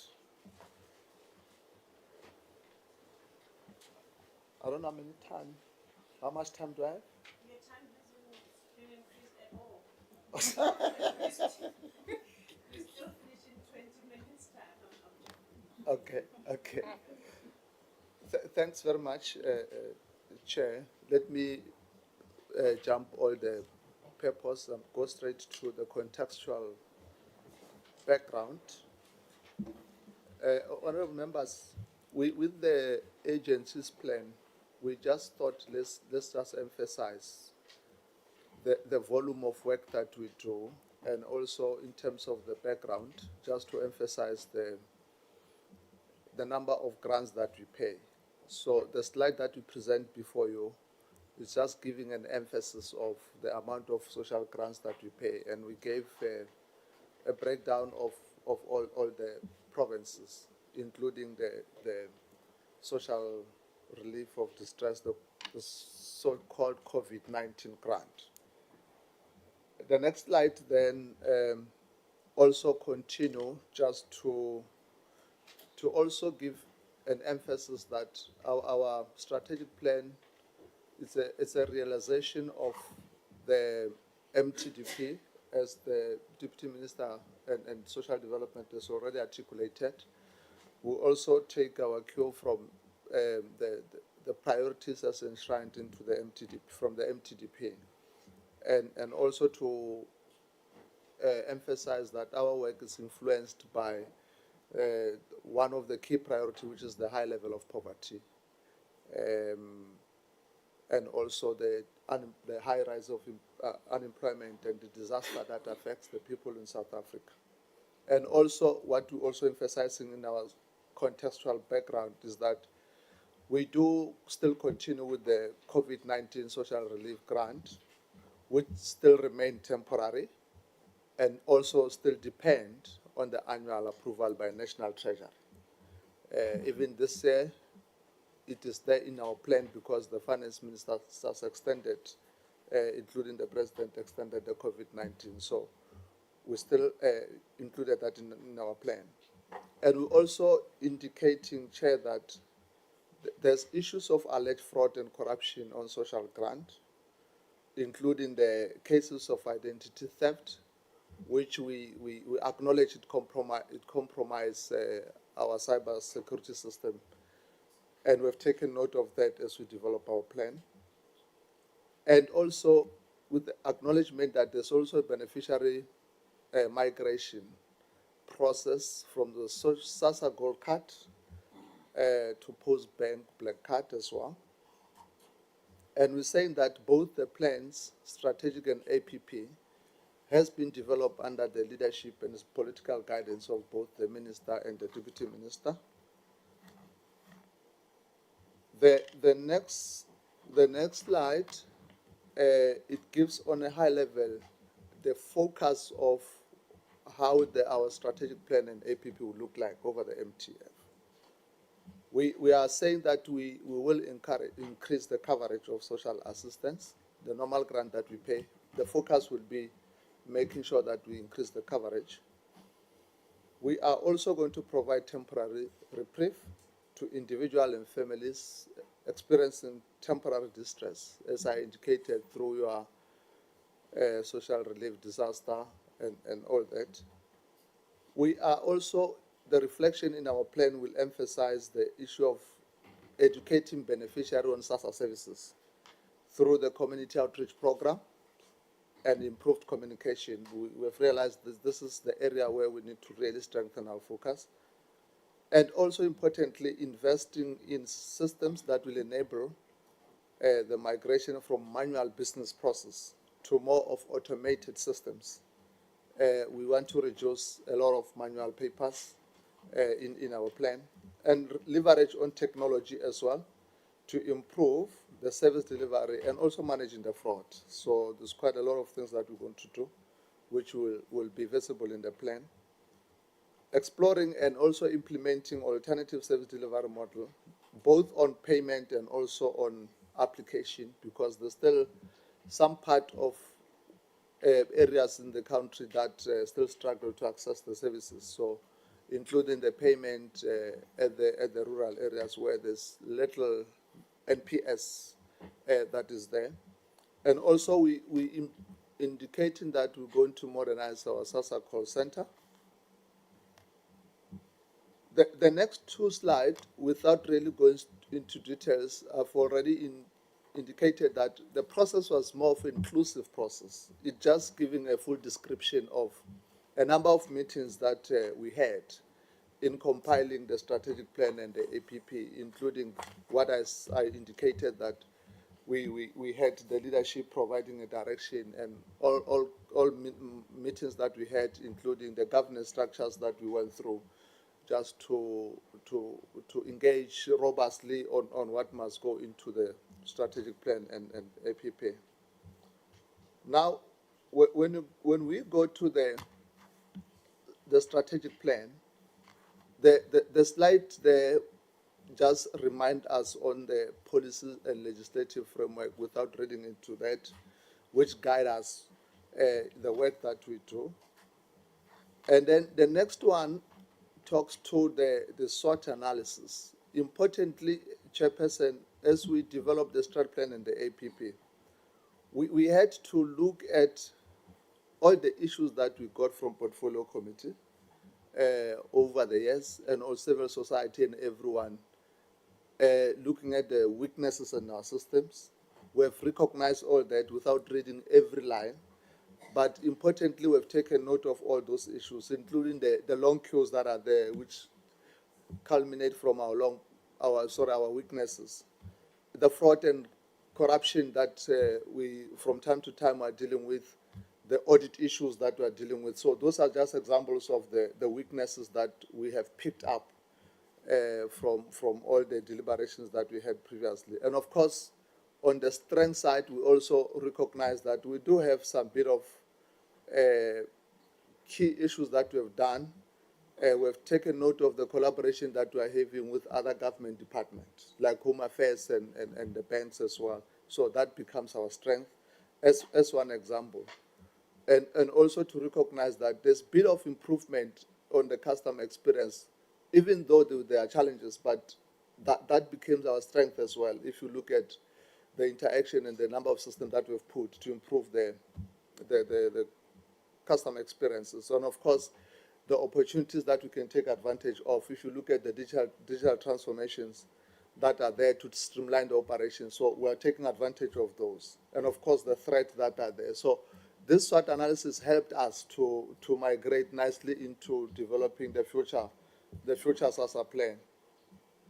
And then the next slide was mainly to highlight that we do take note of the stakeholder matrix, the stakeholders that we had and that we are currently having, helping us to actually achieve the plan that we are putting in place.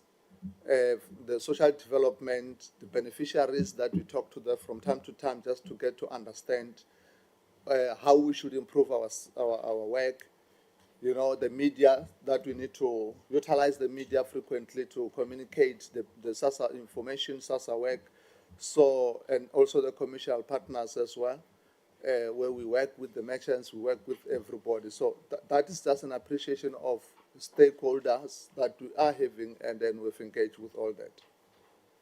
And then when we look at the strategic focus, importantly, when we did the plan, like I indicated, that when we look at our weaknesses and all that, it had to inform us to say, let's look at our values of SASSA.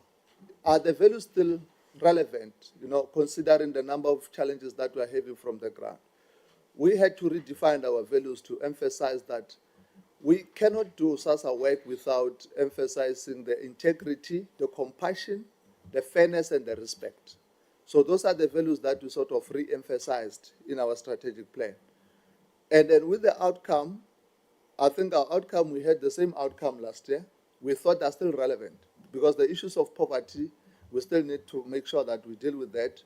Issues of customer experience as one of the strategic objectives, it is still important, and we still need to improve our organizational efficiency, the systems, and, you know, our people management processes and all that.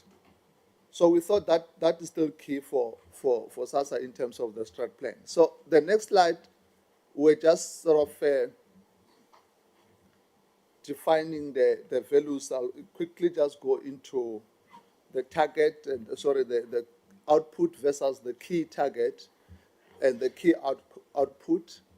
If you look at the three strategic objectives, the first one being the reducing poverty level. What are the output that SASSA must have in the next 5 years and the next 3 years? We will note that some of those, they are ongoing.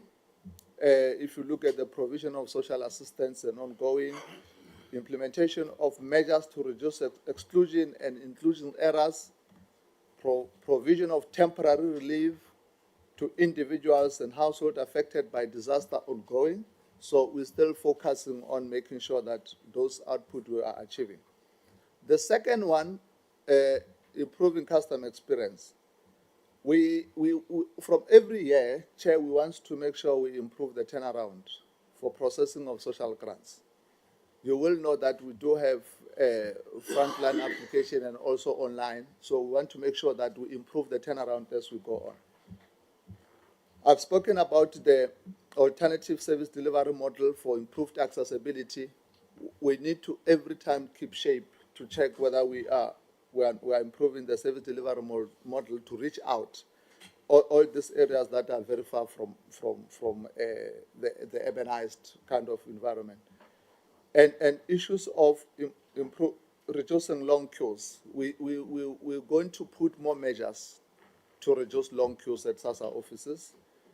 I've spoken about intensification of outreach services, beneficiary education and awareness, because it's important that we need to engage continuously with the communities and the media so that information gets to the people. So that will then talk to how we're going to achieve the improving of customer experience. And then with the organizational efficiency, there are few output that we're going to make sure that we look at that. The SASSA modernization plan, where we'll talk about technology, we'll talk about, you know, optimization of the resources. So that's what we want to achieve with regards to that. And of course, the measures to reduce the cost of administering social grants. We need to look at the more efficient way to reduce the cost. And of course, the other ones are normal. We always need to have effective financial management so that we have clean audit and all that. And capacitation of SASSA for optimum performance. There's certain areas where we feel that we need to put more resources. And then improve management of fiscal infrastructure. We do realize that we need to improve on the office accommodation and all that. So these are the high level priorities that are that's going to be our output. When you look at the 5-year plan, what are the targets on the 5-year plan? So the other ones, like I said, they repeat in themselves over the years. If you look at the reducing poverty level, we'll continue with the grants, making sure that we increase from where we are from 19 million to almost 21. So those are some of the things that we will continue implementing. What is important on the slide is the last one, where we say we want to, with regards to reducing the inclusion of ineligible persons, there's issues of reviews. We want to have automated social grant reviews. Automated means test verification for social grant. And most importantly, the beneficiary biometric, which we want to completely roll it out in the next financial year. So these are some of the key targets that over the 5 years we want to see ourselves having achieved them with regards to priority number 1. The priority number 2, which talks about customer experience, I've already highlighted that so here we're going to be detailed to say we want to reduce the grant administration process from 7 days to 1 day turnaround, especially when we look at the optimization of technology. So that is the part that we want to invest in the next 5 years. And then, of course, implement alternative service delivery model, ensuring that at least 80% of accessibility for beneficiaries, mainly in rural areas, because that's where we're lacking a lot. And of course, we have put 2 new indicators: reduce average time spent by 50% when people come into the offices and applying the social grant. So we need to make sure that we reduce the average time of people coming into the offices. And also importantly, invest in training, because a lot of our officials, as we bring them in the environment, we need to make sure they are trained, they understand Batupili, they understand how they treat the elderly, how they treat everyone, and also the SOP and the legislation. So we're busy with that. And also, we indicated that from time over the years, we haven't really been in all areas in terms of community outreach. So we are trying to ramp up that to go to the communities, especially in this rural area. So we want to make sure that at least 50% of many areas are covered in our plan. And of course, the access channels. Hence I said we have listened to the civil society, we have listened to everybody, including the portfolio committee members, to say there are people in rural areas that don't have access channel for grant. They still travel distances. So we're working on that model to make sure we increase the access channel. So that is our focus, Chairperson, in the next year. Then when you go to the organizational efficiency, we are busy. Like I indicated that we've got almost 19 million social grant. And you can imagine the volume of manual records that we are having. So we have commenced the process of digitization of all the beneficial records. So our main focus here, we need to make sure that we're going to finalize all the beneficial digitization of records and make sure that our automation is in full operational on the grant administration system. And then we also included a target, a chain, that talks to the system update, system availability. You constantly have a system that is hosted with CETA and all that SOCPEN, which is constantly not available. So we're saying, let's put an indicator to say update time. We need to update each other and have at least 95% of the system availability. And of course, the issues of biometric, I spoke about it. Importantly, on how we're going to improve the cyber security, we've taken note of all the deliberations that we had. Remember we came to portfolio committee, we presented with the department, with the system audit and all that. So all that we've taken into consideration, Chair, when we look at the plan. And then we said we're going to make sure that we implement advanced systems to detect and mitigate cyber attacks within an acceptable time frame. So you will see when you look at the operational annual performance plan, we'll be more specific in how we're going to do this one. And and also we want to achieve 100% reliability, accessibility, and interoperability of the SASSA database. With all this means check, means test, and all the review process that we're going to go, and we want to make sure that we have quite a reliable data in our database. And of course, I've spoken about the average cost to beneficiaries, that we want to maintain a cost of 37 Rand for administering social assistance, so that it doesn't become too expensive to do the grant. And then the continuation of that,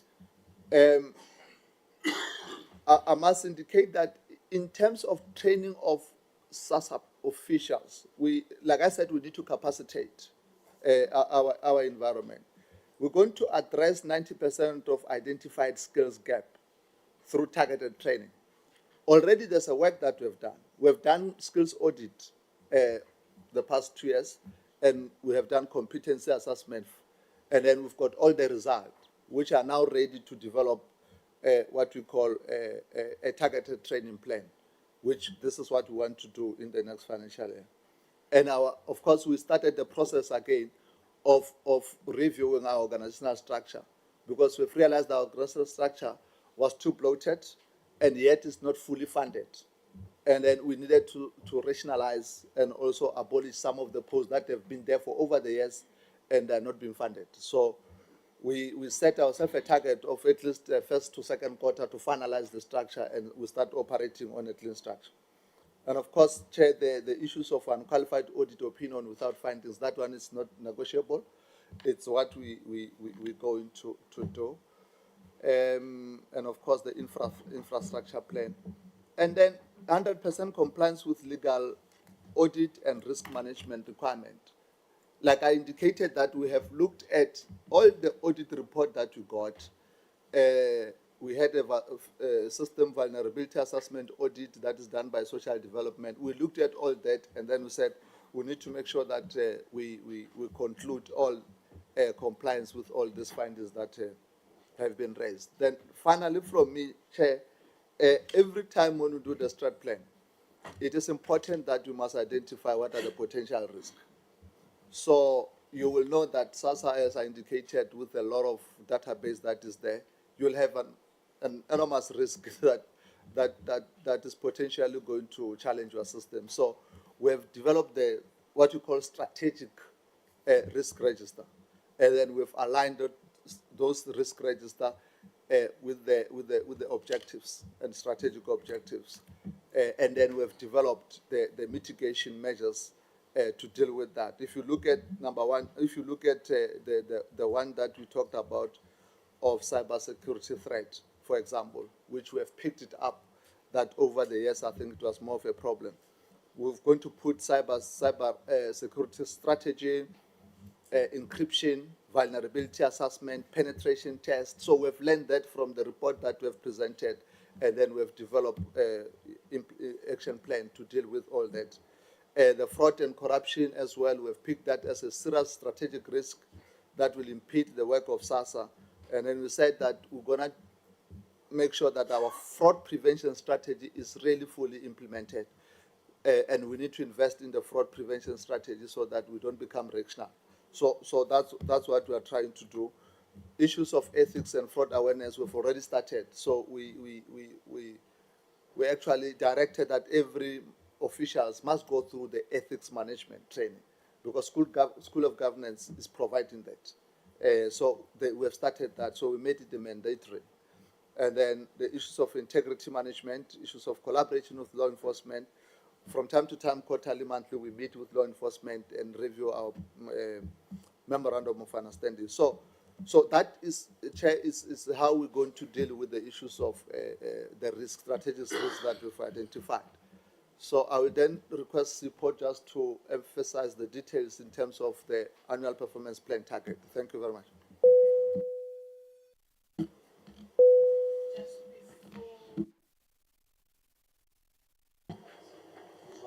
Mr. Mangete does what he needs to do. I just want to acknowledge the presence of Honorable Ramaila, you would remember that earlier on we said that he was on his way. So you are welcome, Honorable Ramaila. Over to you, Ms. Susanna. Thank you very much, Chair, and good morning to yourself, the members, the Minister and Deputy Minister in absentia, the DG, and the acting CEOs. The CEO has actually done a lot of work, Honorable Chair. I'm not going to take a lot of time and in presenting the APP. I've got very, very few slides that I'm going to present to you. Firstly, we just bringing an overview of the APP.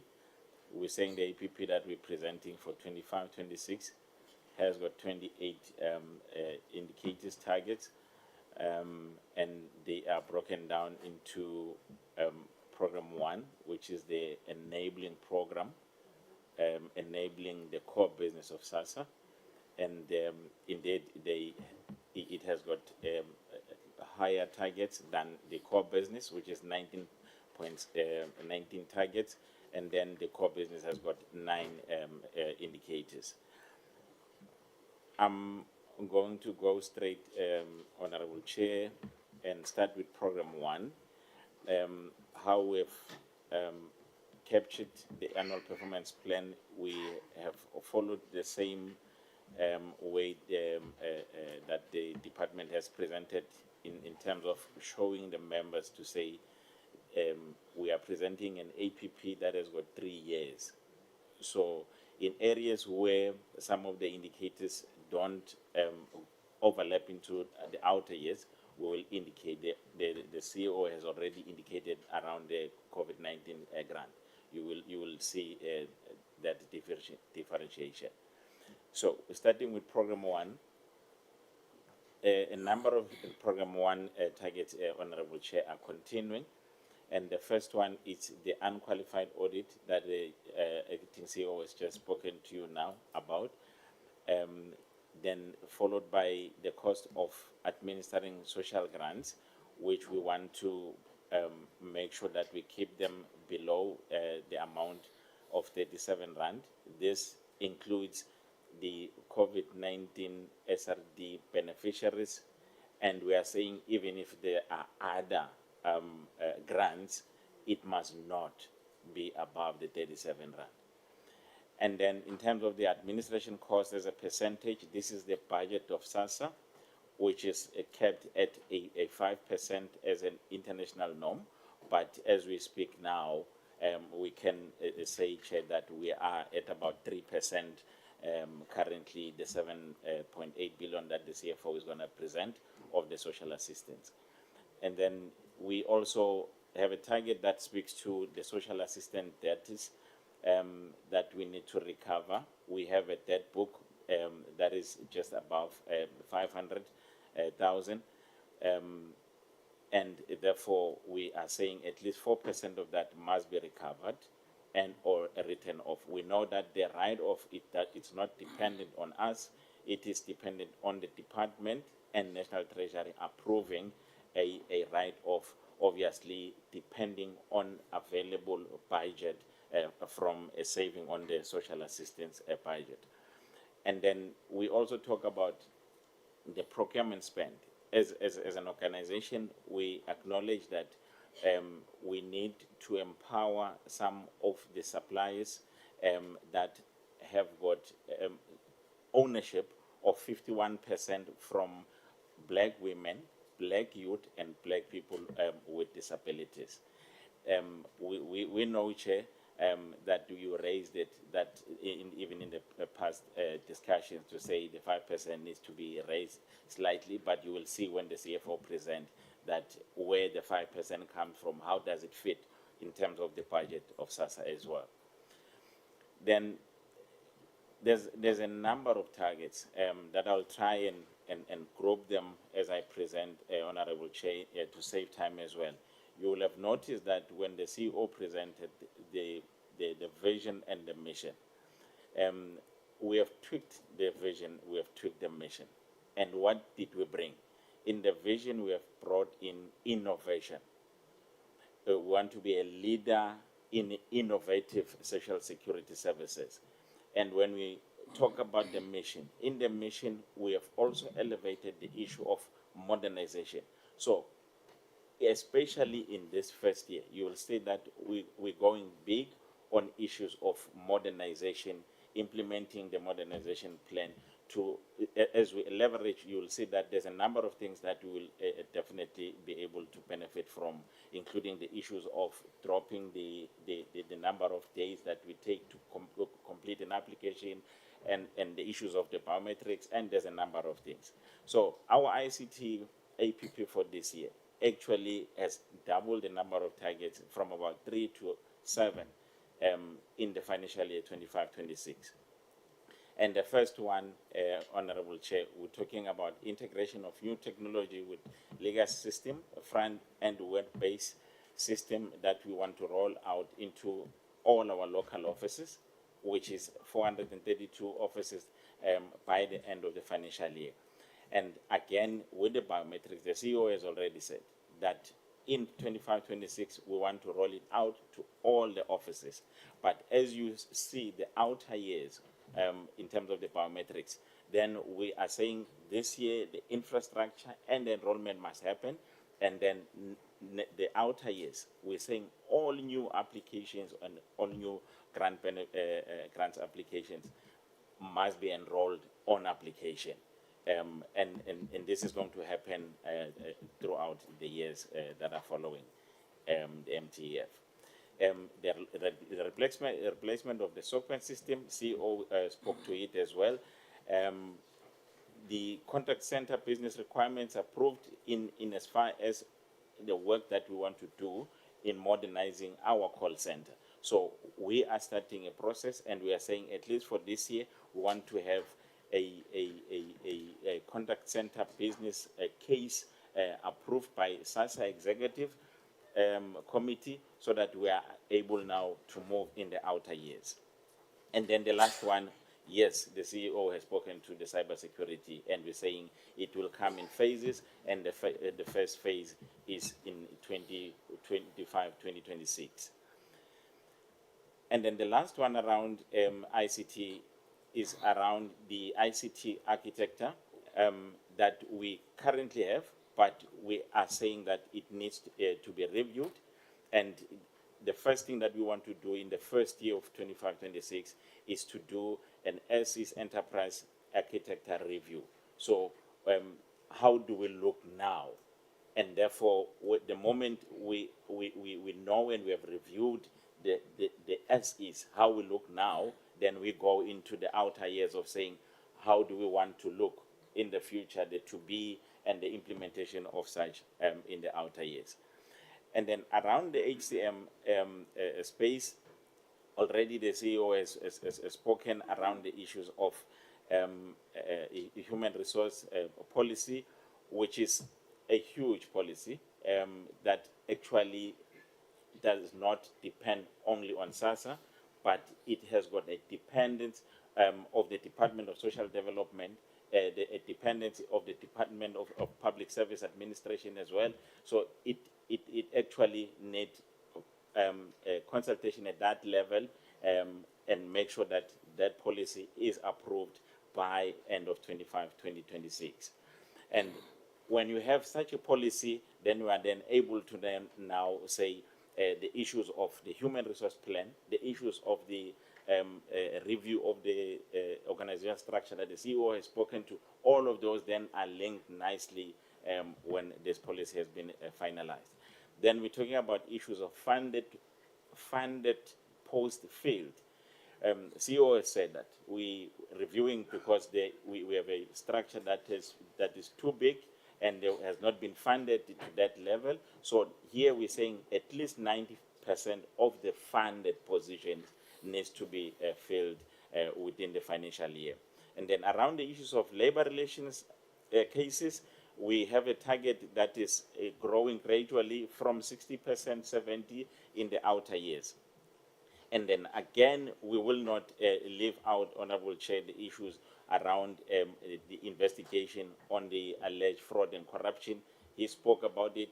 Is something that is happening, and we're saying at least 95% of such cases need to be finalized within the SASSA environment, and be able to say there is a verdict on the 95% of those cases.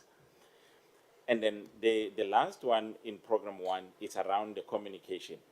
We need to improve our communication, and there's been an emphasis to say the current communication strategy that we have, it requires some review, and therefore the 2 targets that we have in the first year of the MTF, the first one, which we want to do as quick as possible in the first semester of the financial year, Honorable Chair, is to review the communication strategy.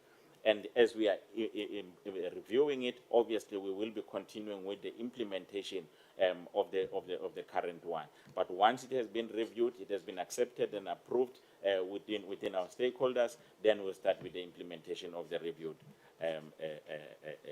strategy. Then this last slide, Honorable Chair, speaks to the core business. And once I'm done with this one, and then the CFO will then present the budget for the MTF period. Within the core business, there's 9 targets, Honorable Chair, and you will see that they will also be going in the outer years of the MTF as well. The first one is the social grant applications processed, and we have kept it at 1.6 million, even in the outer years. But you will remember, Honorable Chair, that the outer years, both of them, they are subject of review every year. So based on the performance and based on other resources that you consider, when we come in now, go into the outer years, the numbers may be reviewed and either be going up because of the performance and resources that are available. And then the second one speaks to the number of social grants in payment, and we're saying by end of March 2026, we should have at least 19,770 grants in payment at the cost of 248 billion. And remember, Chair, that cost does not include the COVID-19, which is then is the next second next. And then the third one speaks to children under the age of 2.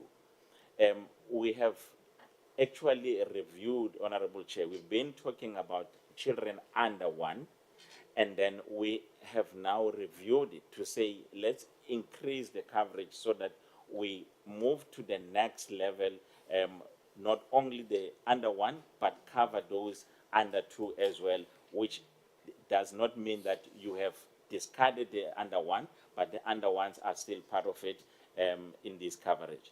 And then as far as the COVID-19, we have indicated, Honorable Chair, that the approval that we have is for 1 year. Hence, you see the outer years have got asterisks to say that it is dependent on the approval. If it's approved, when we come back in the next year, we will have it. And if it's not, there are other alternative implementations. We will speak to those when we come back. The social grants transfers successfully into beneficiary accounts. We have a target of 99%, and we are saying the point 1, Honorable Chair, it only allows for incidences where an account has been closed, there has been a rejection, but on average, we're performing at about 99.998. The rejections are very, very small, but we want to cover for those all the time. Then in terms of the 90% new grant application process within the 7 days, we started with the 10 days when we started the previous admin, and then we ended with the 7, and now we're saying by end of 2029 we want to be at a one-day turnaround, but for this year it will be at the 7 days. And then the next one is around the call center itself. You will have seen that when I presented the program 1, I spoke about modernizing the call center, which is more on the ICT infrastructure part. And then now it is measuring the performance at the call center now. And this one specifically deals with the number of calls that comes in. There's a huge number of calls that are coming from the call center, Honorable Chair. And for year one, there's a target of about 4.8 million that we are saying we need to manage and make sure that these calls are answered and responded to all the callers. And then the last two, the one that speaks to queue management system, we're implementing it for the last time in 25-26, and then there will be evaluation in the outer years. And then the last one then speaks to the community outreach that the acting CEO spoke about. And for year one, we will start with at least 36 outreach programs across all 9 provinces. Thank you very much, Honorable Chair. I will then allow the CFO to take us through the budget. Through you, Honorable Chair, obviously.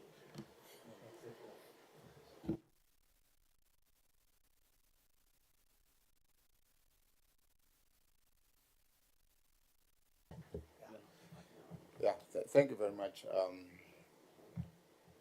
CEO and Honorable Chair, and honorable members, the Honorable Minister and Deputy Minister in absentia, DG and the acting CEO of NDA. I will take you through the financial plan of the organization.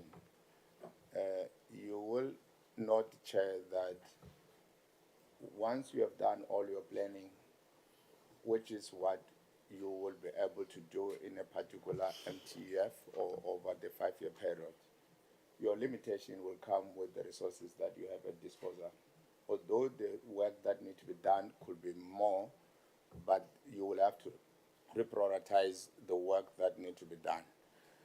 So this slide, Honorable Chair and members, just indicate the circumstances faced by the agency.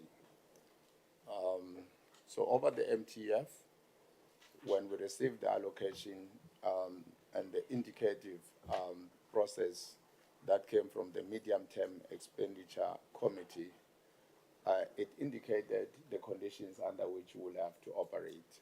And one of the conditions was to indicate that Treasury said there will be no additional allocation that will be given to us to operate. Secondly, they say that if ever then you were to fund a particular program, then it means that you will have to reprioritize or scale down any other program within your own organization. Then you will be able to really look at the strategic outcomes of some of the critical issues that were done over the years and be able to discontinue some of the things that need to be discontinued. So when we looked at it within SASSA, we came to look at what we should be confining ourselves to. And we said we will have to live within our means, and we need to consider maximizing value, which means that we'll have to achieve more with less. So it means that we'll have to spend less resources to achieve more, but we also have to look at the projects that will be affordable, and we also have to look at the sustainability. But also we'll have to really focus on the alignment between the annual performance plan, the financial plan, but also to look at the demand plan. So that is what we have done. So what I'll be presenting will be confined in terms of these principles that we will have adopted as part of looking at it. The next slide, Chair, gives you a summary, which partly the acting CFO has already covered. But I think I'll just lift some of the issues that probably may be very important for the committee to consider. If you were to look at the 2 columns, which is the 2024-25 and compared it with 2025-26, you will see that SASSA does indicate that there is an 8 billion allocation for the year under review, or the year that we're getting into. But the acting CEO, CFO has indicated that we will lose 2 million for the fraud investigation that goes to the department, just to start with the inspectorate.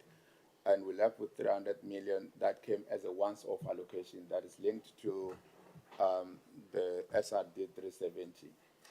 But when we look at the operational requirement for the grant 370, it's about 417 million that require. So if we've gotten a once-off of 300 million, we'll have to top it up for it to be able to come at 417 million rand. But if I take out the 300 million, which is a once-off, the net increase on the budget for SASSA is sit at 22 million.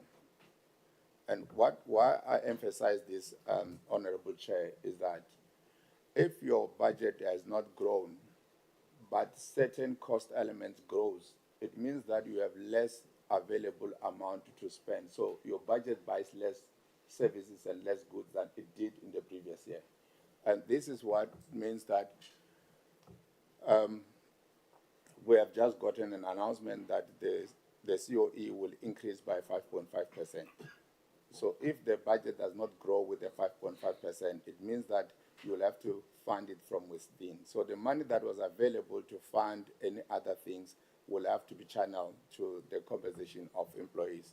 And with a 3.7 billion budget on COE, you realize that what you're going to need is just under 200 million to be able to cover the cost of the employees. What it means that you will have to shift money from goods and services to be able to cover that cost, because if the increase on salaries did not come with an additional budget, it means that you will have to really cut some of the spending.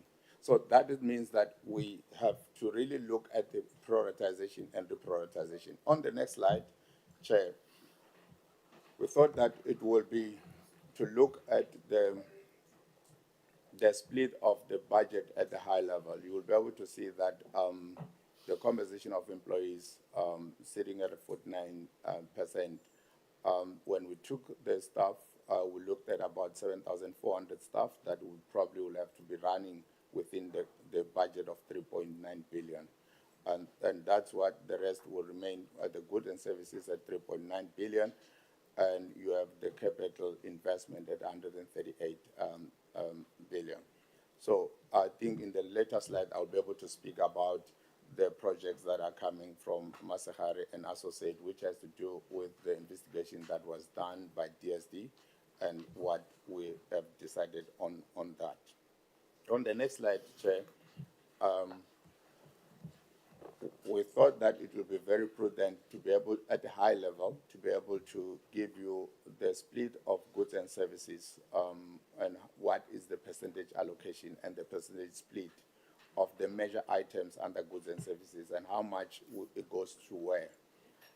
I've already indicated that the 300 million we have already allocated to the SRD, but we have to top it up by 117 million. And we also have tried to really bring forward the community outreach program at 29 or 30 million that we will be allocating. But this slide just generally indicate where the bulk of the money is. So if you look at it, I think there are two critical elements: the cash handling fees, which is the cost that we pay for the disbursement of grants. And you will also look at it at the ICT services, which deals with the SASSA systems. I think the CEO did indicate that we are already going with the modernization and digitization, and which means that your budget will go to the ICT projects that to strengthen that environment. Because once you go digital, then you must be able to really bring some also preventative and risk assessment and the robust systems that should be able to protect the organization. So without any laboring with that, you will be able to see that the property costs sitting at 17%. That will include your office accommodation, also included your security services, your cleaning services, and they come into that. So you could be seeing that we're spending a lot of money around it. But look at the medical assessment sitting at 4%. In the next slide, Chair, we thought that,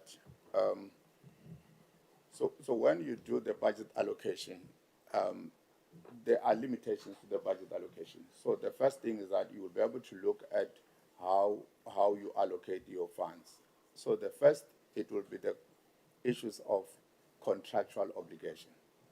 So when I talk about contractual obligations, so the first, when you receive the allocation, will go to existing staff because those that have been appointed, they have to be paid. So they become the first charge. Even the existing contracts within the organization, because you will not do away with the existing contract, you have to honor them. So there you have to really allocate that. Then whatever remains which is not currently committed to existing staff, is not committed to existing contract, then you have flexibility to prioritize. So including even the empowerment, when you do procurement and other things, you can only prioritize what is left, which is not procured yet.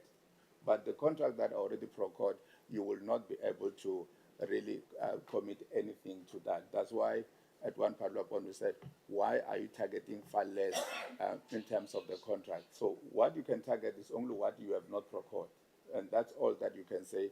This one I have not procured, then when I procure, I can prioritize. But those that you have not procured, you can only wait until the time when the contract expires. It's only then that you can be able to bring your empowerment. And this slide just indicated that 90% of the SASSA budget actually, which amounts to 7.2 or 7.3 billion, is already committed. And only the flexibility you'll be able to find on the 10%, which is 786 million. And that's all that you will have the flexibility to.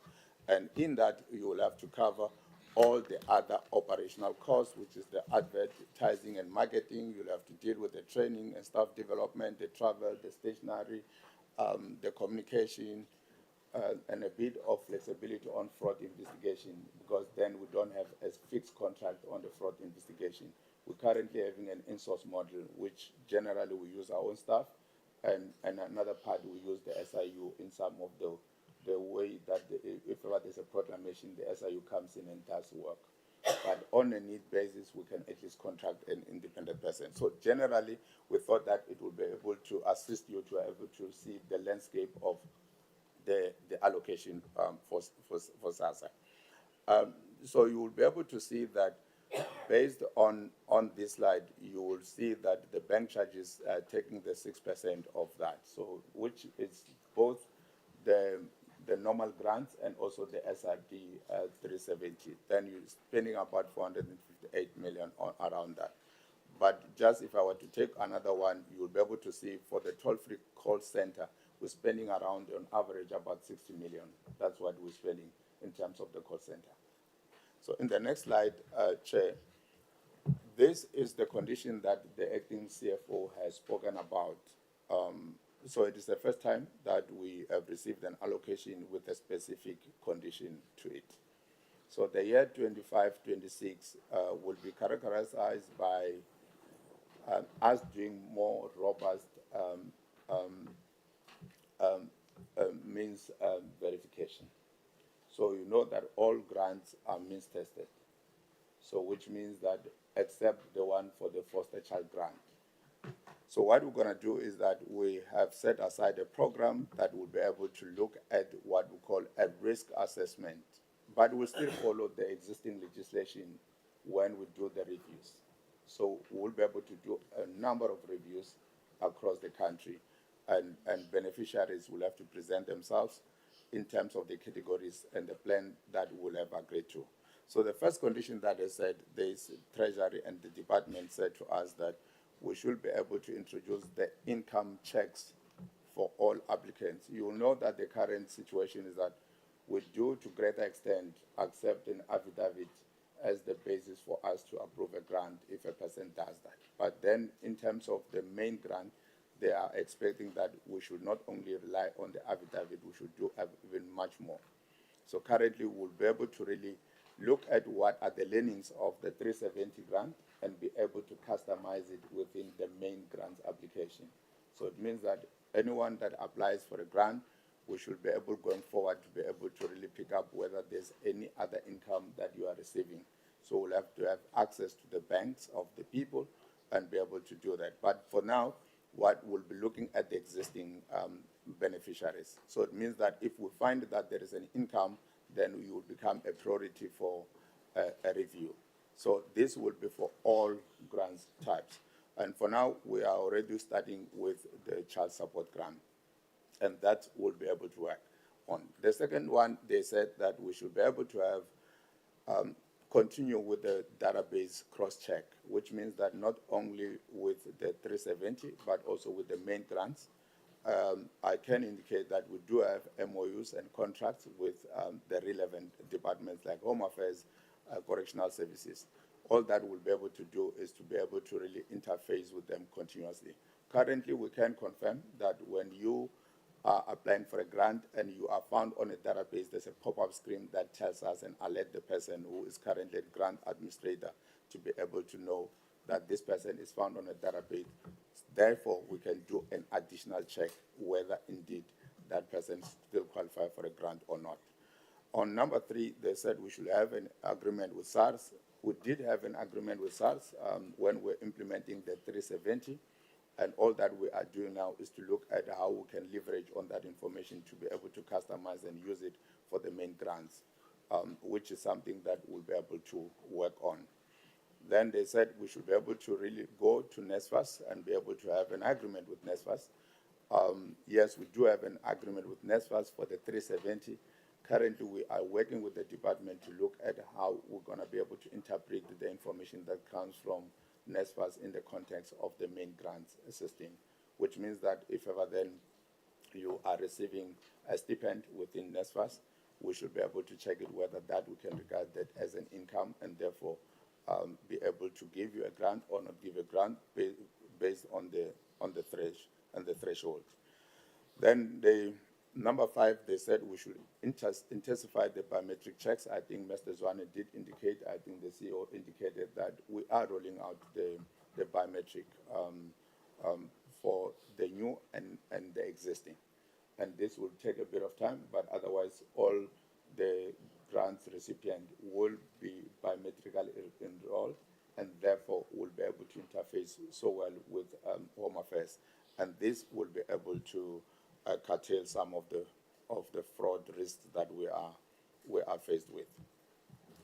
The number 6, Honorable Chair, does just indicate the reporting framework that the allocation has indicated. The first report to the department and also to National Treasury will be due the end of July, and therefore at the end of July we'll be able to indicate the progress that we have made in each of the conditions that have been made, and also they will want us to detail the number of grants that we have conducted the review, the grant types, and we're also going to be able to indicate whether there are grants that have been suspended or cancelled per grant type. The important part of it, and for honorable members to take note of, is that it becomes very important that all beneficiaries be able to keep their data updated with SASSA, so their contact details, their addresses. Because if we communicate with them and they are not reachable and they have not updated the information, the grant can be suspended because they have not received the communication from us, but not necessarily that they will not qualify, but because of the breach on the communication. So we understand that some of our beneficiaries have not updated their data, and therefore it becomes very important that they will be able to keep the information that they've given to us, and if ever there's changes, then we should be able to find a way to be able to update that information so that at all times we can be communicating. So there will be mass communication during 25-26, would improve the communication, as the committee has already been saying previously. So in terms of the integrated communication strategy, which we have funded, we'll be able to really improve the communication because it becomes very important for us to do. And therefore, they also asked that in a case of implementing this as conditions, they also asked us to really raise it with the department and with National Treasury, any challenges that we may face that may impact the implementation of these conditions. I think just to be put this on record, that SASSA has worked and is working on a very detailed plan with timelines that for us to be able to report on this, because the implementation plan will be the basis on which we'll be able to implement this.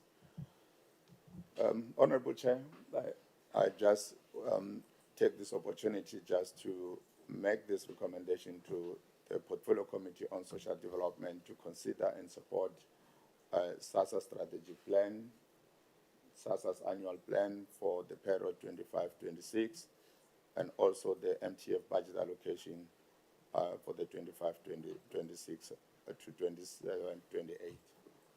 Thank you very much for your time, Honorable Chairperson. Thank you so much. to the department, DG, and the department for the strategic plan and APP, and to SASSA for the same. They are very, let me just say, generally, these presentations have elements of excitement that they instill in me. But I am not the one to get excited. I think I will hand over to the members of parliament of this portfolio committee. But thank you so much. I think it helped a lot that we received these presentations ahead of time, and members had the opportunity, I believe, to go through them. And the way that they were presented was quite, high level with sufficient detail as far as I'm concerned. So I will take this, as I thank you very much for that, I will take this opportunity to ask for members to indicate their desire to deliberate on these presentations, which I'm very, very appreciating right now. Okay, Honorable Mahato, and followed by nobody. Wow. Oh, Honorable Mare. For a minute, I thought, oh my goodness. Honorable Abrams, Honorable Reverend Kobaza, and then that is Honorable Ramaila,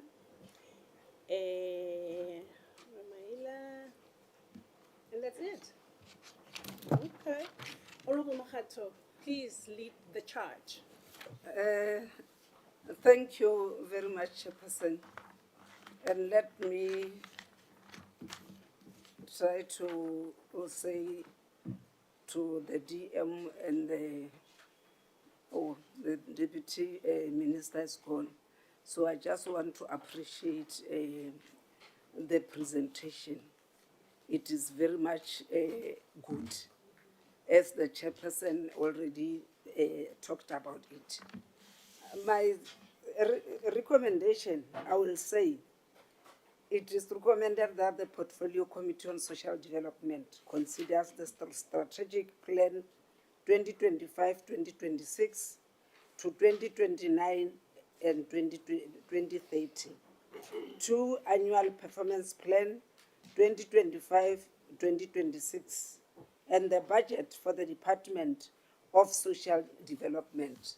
So I just want to show how do I come with this. When we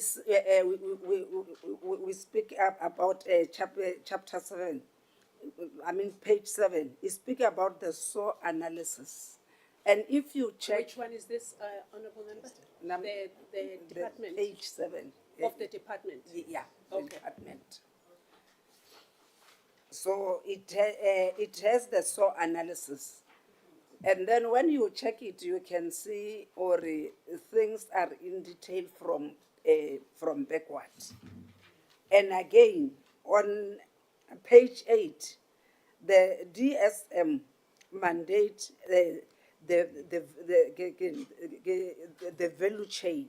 So if you can enter into it, you can listen and hear that the department is very much serious.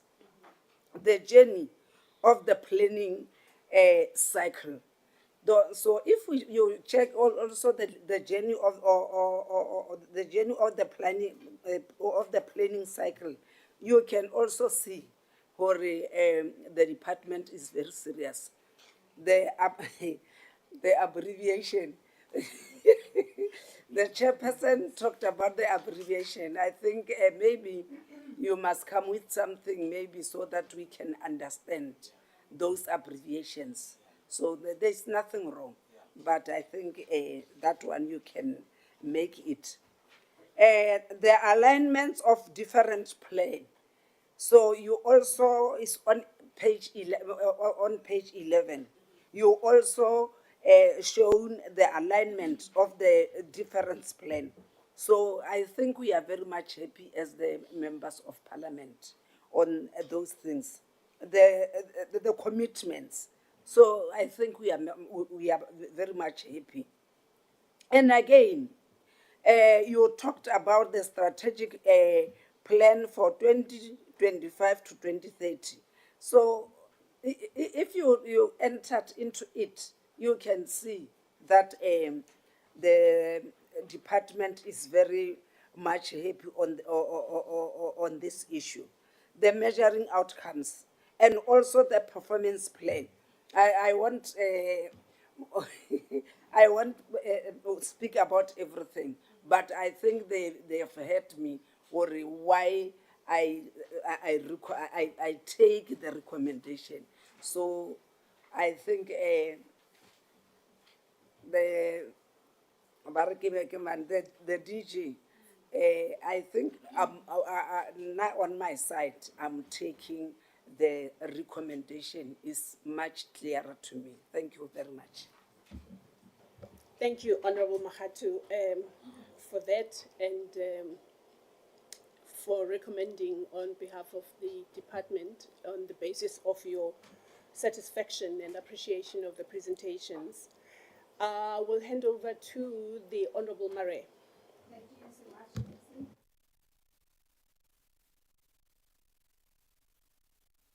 Your mic, please, Honorable. Oh, sorry. Yes, please.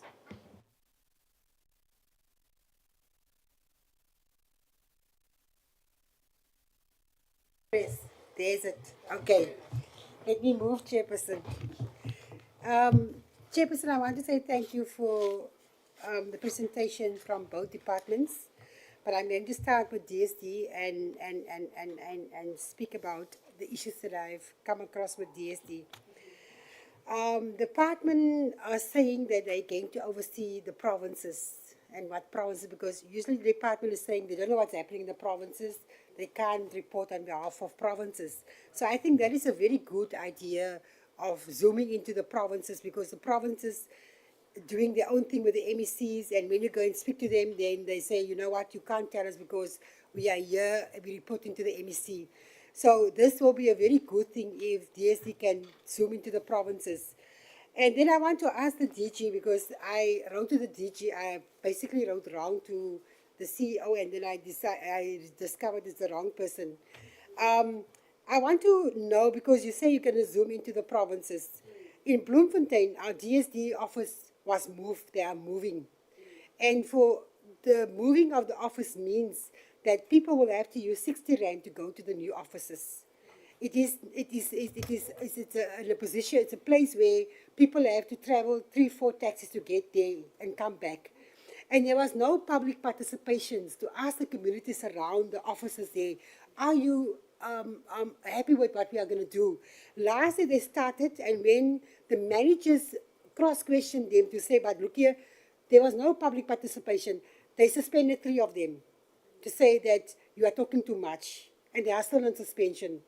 I just need to know what is the reason behind that, and how can you move from a place where it's easy for people to move in and out to another place where people have to pay almost 60 Rand to go to that offices.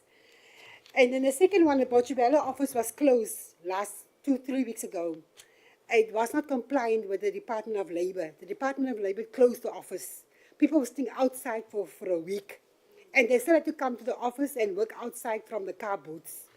And then the Department of Labor said, okay, a part of your office is fine, you can move in. So the whole 88 staff members had to move in that small space. The women only have one toilet that is not even working. The men had to go over the road to the complex, to the mall, to go use the toilets. The glass, the windows are broken, the doors are broken. FDC is owned 1.3 or 4 million, and the department has not paid it. Last year, I had to intervene because the electricity was off for a month. The old Centlec that is working, the service provider of Eskom, they own them 1.5. Luckily, the previous acting person was Linton moving, and then a week later they got back into the office with electricity. So I just need to find out about those issues. My question that I want to ask is that child protecting register, what do you mean by child protecting register? Because I need to understand that. Is it when a person did something wrong to a child, that the child is going to be registered to say that these people cannot work with these children, or whatever the case may be? If it comes to the rapid adoptions, is that we see the slow pace of the adoptions because of social workers not having transport to go to court, not having the facilities to do what they're supposed to do, because they're taking turns to go to the use a vehicle for an hour, go and work in the community for an hour, you get the vehicle, I get the vehicle.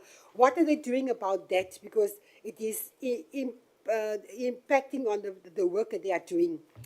The National Food Nutrition Program that you're saying, the disaster relief, I want to understand, if you're saying you have a disaster relief, do you have a storeroom somewhere where there's food packs and what is needed for you? So if a disaster do happen, like in KZN and Eastern Cape and all that, you do have the things that is readily available. Is that what you are meaning when you're saying with the disaster relief? The HIV/AIDS and care support, I just need to know what preventive programs do you have in place for these HIV and care support. I also have a problem with abbreviation. I wrote all of them this year. GYWYPD, I don't know what, TWG, I don't know what it is. So I wrote all of them down, NISPS, I wrote it down because I don't know what it means.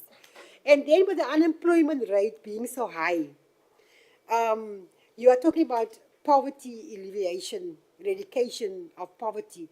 But if you look at DSD and you look at NDA, you basically are having some of the same things that is in line with the poverty alleviation. Isn't there a way, because we went for oversight in Johannesburg, and some of the programs that DSD was giving to us is the same that DSD is giving. So I want to know, isn't there a way of working the same program, having the same things, so that you don't duplicate what the other department is doing? We need to come up with that thing. The National Drug Master Plan and the gender-based violence. The Drug Master Plan, as we can see, we don't have enough centers for the rehab centers. Basically, you have 6 rehab centers in the whole of South Africa. What is your drug master plan going to look like? And with the gender-based violence, because you get only certain officers that is assisting the gender-based violence, what do you call it? People that is going through that thing. Like we have seen also in Johannesburg, where they had the nice place where people go in as families and what. How many are you having, and how many are you going to implement? I also want to know the EPW work. You say you have implemented so many people that is in the program, but this EPW work is a short-term process. It's a 6-month process or a 3-month process.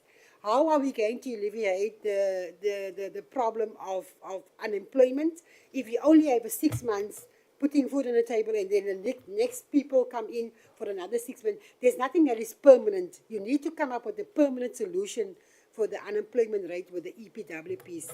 And the EPW piece is basically bashing the unions, because Cyril Ramaphosa, the president, said the line for salaries is 3,500, the minimum. Yeah? And the people are not even getting 1,800. So is that a way of bashing unions, of not implementing what the president was saying, and then just having this short-term process of having works? The social workers at the very moment is needed in all areas because of all the social ills that you are saying. But we have a shortage of social workers because they don't have offices, there's no vehicles, no nothing. So how are we going to get rid of the social ills when the people that is educated to address the social ills are unemployed? How are we going to do that? And then the basic income support. I also would like to know, because there's a case running about the basic income support thing. how are we going to implement this thing, and how long are we going to take to implement this fund that is in court already, because we were supposed to have a meeting about that, and then we had to cancel because of some other things. My problem is the child abuse and the right of elderly and disability care protection. What is the program that we're having to ensure that this child abuse, women and elderly abuse, disability abuse, how are we interacting with these things? Because we need to have a plan on how we're going to have the protection. You need to have the care and protection for these child abuse and then disabilities. The one thing that I've been last week to Bloemfontein SASSA office, but I'm going to come there. Let me just go there now. Capacity building. I just need to know, what is your capacity building in your departments? Because the HIV/AIDS services is only in 10 districts. The Children Act, you are busy in 20 areas, you are busy with that. I just need to know, when are you going to the other districts, when you are only busy now with 10 districts? When are the others going to be implemented? Because you got your program as well there. I'm going to come to SASSA here. The IT system is off all the time. I've been to SASSA last week in Bloemfontein, and my neighbor went back 5 times, and every time she had to stand in the queue, and even though they tell her tomorrow, you can just come to the front, they don't do that because of the system that is offline. I just need to find out from you. You have the outreach staff, no? But the outreach staff is the staff that is working in the office. So when you take the staff to the outreach, the office is then lacking of 6 people because of the outreach program. The queues remain long in the office because people don't know of the outreach programs. And that is where I told the manager there in Bloemfontein is that speak to your councillors, because the council is the one that is organizing the halls and the stadiums or whatever. So then they must notify the community to say, look here, on Tuesdays in my area, in Norman to Bell Hall, they have it always on a Monday when they go there. Not every Monday, but maybe twice a month. Then the council will put it on the group to say, look here, Monday, SASSA's going to be in your place. But all the councils are not doing that. So basically, they're running a double program where they are short staff in the office and they are outside doing the outreach, not doing the work. And then I just need to find out your staff, they need to go for training because they are very rude with the people. The way they are treating the people is absolutely disturbing. I went to do oversight at that very Norman to Bell Hall. And when I got into the hall, the lady, I said, good morning to all the people sitting in the queue there. Good morning, how are you? No, I'm fine. The lady of SASSA was looking at me. I asked, ma'am, is there a problem? She said to me, yes. What are you doing to my people? Why are you talking to my people? I said, you know what? I'm just coming to see what is happening here because I'm doing oversight. I showed her my card. The attitude that that lady had with me was disturbing. And I was asking myself, they can treat me like that. What are they doing to the community members that is going there like they're doing the community people a favor? The infrastructures of SASSA is very bad. In Botsa Belo, people must stand outside in the rain. There's not space for people. And then also the space inside. You are saying that you do have that line queue management. But the queue management is only for inside, not outside. People inside know I'm number 15 and I'm number 20 and whatever. But outside, no one is going out to say, look here, we're having a problem inside. The computers is having an issue. Now the people are complaining, they're standing in the queue, but no one is saying anything to them. The reason why I went to do oversight there, it was on radio steady to say people are complaining they're only working with 40 people a day. So I was asking, 40 a day, it cannot be, something is not right. So I went to the office that same morning while listening to the radio, 5 o'clock in the morning. I went there to go and inquire. It's 40 people to see the doctor on a Monday and on a Friday. But because no one is talking to the people outside, they don't know and they make up their own mind. It's only 40 people. So the queue management is good. It's working nicely inside. But outside, someone of your queue marshals or whatever must go outside and tell people, look here, people, we have so many people inside, it will take so long for the next batch to go in so that there can be some sort of communication with the people. And then the program of 1 and program 2, the administration and benefits of administration support. 95 of the cases that you say there in your report, you say it is finalized and investigated. But if you come and report here, you say for the past 3 years, you've been struggling to get this case done. So I want to know, how did you come to the 95% of cases being finalized in your report here? And then the last thing I want to ask you is that the VAT increase is going to start on the 1st of May. How are we going to, you talk about the cost and the living adjustment, how are we going to ensure that the old people is going to have the cost and living adjustments? Because these old people must pay water, electricity, buy food and all those things. And the money of the social grant did not go up. So I want to know, what is your plans on this cost and living adjustments for the older persons? The other people, I'm not worried. Older persons and the person with disability. How are we going to ensure that 5%, 0.5% is not going to have such a big impact on our people? And then on your page 15, you are saying integrity, compassion, fairness, respect. It is not happening in your office, in SASSA's office. There is no integrity, no compassion, no fairness, and no respect, because I think people are overworked and they are tired. And you don't put people back when someone retires. There's no replacement. So the office must function with other people that's been placed. You say you are replacing them, but you're not replacing them. All the office I went to, you're not replacing them. So how are you going to do with the company, especially Bloemfontein 1? You need to see that you can't get a district office somewhere, because the flow of people going into that office every day is 1,200, 1,300, and the staff cannot cope with all those people. That is my questions. Thank you, Chairperson. Thank you, Honorable Marie.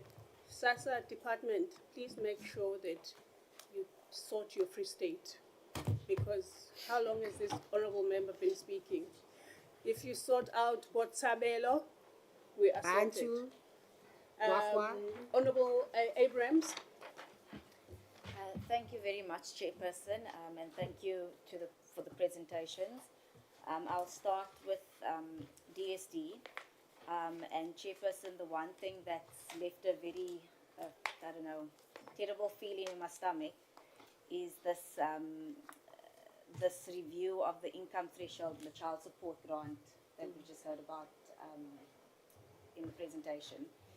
And, Chairperson, I don't know at what point it becomes for me it's already an ethical and a moral issue, the matter of the COE and this 5.5% increase and the continual increases, because as officials, get paid more and more, higher and higher salaries, our child support grant and our poor children are going to be hard done by. That's the way I read into this lowering of the income thresholds. And at some point, officials are going to rock up to work to implement the program, and there's going to be no money to implement the program, because at some point there'll be nothing in goods and services, and we'll be taking from other programs. So I would just, maybe if it's SASSA or if it's the department, to just get clarity on this, the review of the income threshold for the child support grant. It says here it's a potential review. Maybe some clarity of, how far into this potential review are we? Is it going to happen? Is it not? Just where are we in this? Because my mind immediately went to children not receiving a child support grant. And if I look at the current threshold, and I also just need clarity, like for example, in a single income, a single household with 63,600 rand, are we looking at the person's gross salary here? are we factoring in whether it's a single mother with one child, a single mother with 3 children? Because, I mean, that comes down to about 5,300 per month. And I ask myself, if it's a single mother that has to pay rent, that has to get their child to school, that still has to pay food, and now we're wanting to lower that to 52,000. Is that the right one? 52,954. I just wonder then how we're going to ever achieve the strategic priority of number 2. So I don't know if it is for National Treasury to give more information on this, or who would be able to give us just some more information. And if I'm panicking for nothing, then please tell me. But the way I read this is that there are children that are going to be without the child support grant. Then I would like to know from the DG, what new piece of accountability legislation have you now are going to use to hold provinces more accountable? Because we've been speaking about this accountability of provinces for a long time now, and in the past it was said to us, but provinces report to the MECs. There's not much a national department can do to hold them accountable. And I mean, if provinces are shifting money from the NGOs to pay their employees, their new COE, I mean, how does the national department then step in and say, no, but you can't do that? You know, so what, is it a piece of legislation, or what exactly are you going to use to hold them accountable? Because if I think about the committee being in Gauteng, and we were told there by the MEC, oh no, we're having a signing ceremony on the 31st of March for NGOs to come and sign their TPAs. Only to hear from the NGOs, nothing was signed on that day. So we get told one thing, and then when you ask the NGOs what really happened on that day, they said no, nothing was signed. So just what is that mechanism that you'll be using to hold provinces more accountable? Then chairperson, and it may seem trivial, but you know, DSD has such big things to worry about that when I read in your SAW analysis under opportunity, and on the presentation it says, the first point, a well-established NGO sector. However, in the actual APP, that sentence is a bit longer. It reads, a well-established NGO sector that has an equal number of male and female-owned NGOs. And I think to myself, why is that relevant? You know, I mean, does it really matter if it's a man or a female who is owning the NGO and providing this vital service to the poor and vulnerable? And then I wonder if it's in the APP written as such, if it's such a big thing that it's actually in the APP, at what point is then the department actually going to ask NGOs to please say, no, there's too many female-owned NGOs, you need to stop. So, you know, it seems trivial, but it's written there, it's in black and white, and it can be acted upon. So, you know, that's just the one thing that I found very bizarre in the APP. Then, when it comes to this page, now our pages are different. I think it's page 12. The actual, the midterm targets, and especially the targets that are now set for the provinces, where the provinces are going to assist the department with the midterm targets and the end-term targets. I'd like to know, have the provinces already received their targets? I imagine they aren't going to be an equal split for the provinces. So, and also, where are these targets drawn from? Because I know it's not just a random number. So that's the one thing. And then I also see provinces are now also doing what the NDA is doing, linking cooperatives to economic opportunities. So just to make the point that I always make, there are other departments now, including our provincial DSDs, that are doing the same work as the NDA.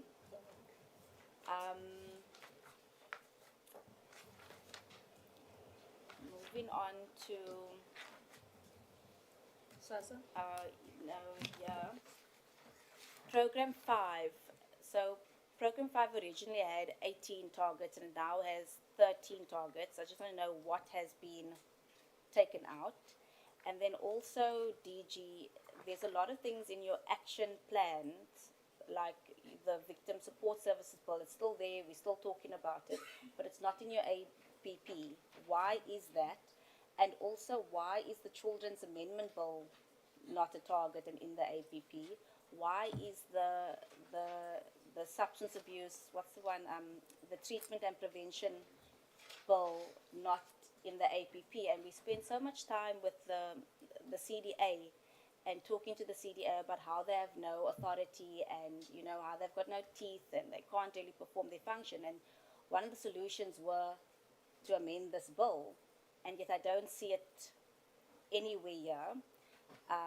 So that's just because they're going to come before us again and we're going to talk about the same things, and it's not anywhere here. So where is that? And also, I don't see anything about tackling homelessness anywhere in the APP, and that's also something that we've spoken about as a committee.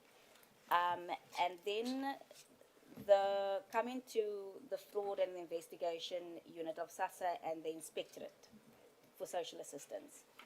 To me, it doesn't make sense, and once again, correct me if I'm wrong, that we are taking money from an existing fraud unit to fund another unit that's supposed to combat fraud.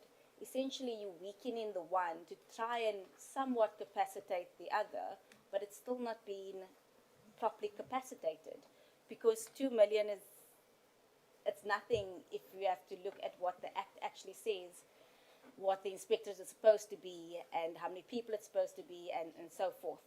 So I just would like to understand if that's coming directly from National Treasury, or what is the rationale of why we're taking from one fraud prevention unit that's combating fraud to fund another. We should be taking that money from somewhere else. I mean, we can take money from goods and services to fund cost of employees, but we can't find money to properly capacitate fraud units when SASSA is 80% of the department's budget. It's the biggest component of the budget, and every time we open up newspapers, there's so much fraud going on when it comes to SASSA. So that's just the one thing that's really pains me, is that inspectorate not being properly funded. Then on to, and the other thing that's not in DST's APP that we always ask about is, why do you not make the distinction in your APP about the child support top-up grant? It's in SASSA's APP. It's not yours, so there's no alignment when it comes to the child support top-up. It's not even mentioned anywhere in the over 100-page document of the top-up. And then also the maternal support policy, that's been in the APP before.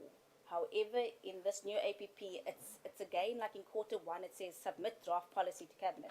I thought that was done already. So to me, it's almost like we're just putting in the maternal support policy now, just because it's an easy target, because most of the work has been done already, even though cabinet said there's no money for it. So I just now can't understand why it's there with almost the same descriptions as the previous term. And then on to SASSA, even though I have so many more questions, but I can feel the chair's time management on me. I've got so many more questions. But on to SASSA quickly. We're now looking at the new strategic plan, but there's still so much from the old strategic plan that I remember that I don't see anywhere here. And I mean, there was something that looked at the business renewal strategy of SASSA. Is that still, and there was an audit of a skills review that was done, is that still a living document, this business renewal strategy, or is that now fallen by the wayside? Then also used a lot of emphasis on SASSA's ICT system. Is SASSA's ICT system in-house or is it out-house? And the reason I ask that, because digitization is good, but also if it's not an in-house ICT system and it's it's outside and by an outside service provider and things like that. Is there not a concern about breaches of SASSA's information?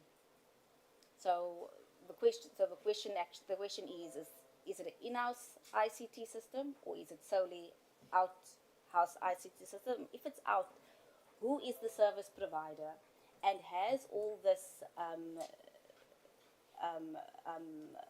targets of SASSA been budgeted for?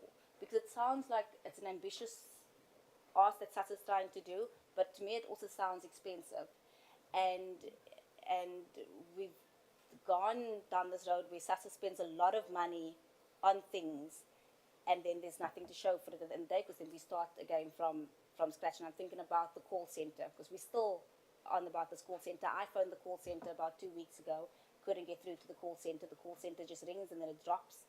So we invest so much money, and then people still can't get through to these things. Then and just because in the presentation, the minister indicated that when the terms of reference for the investigation into SASSA, and specifically the 370 grant, when those terms of reference for that independent investigator to go forth and do, she would let us know, and the committee will have a copy.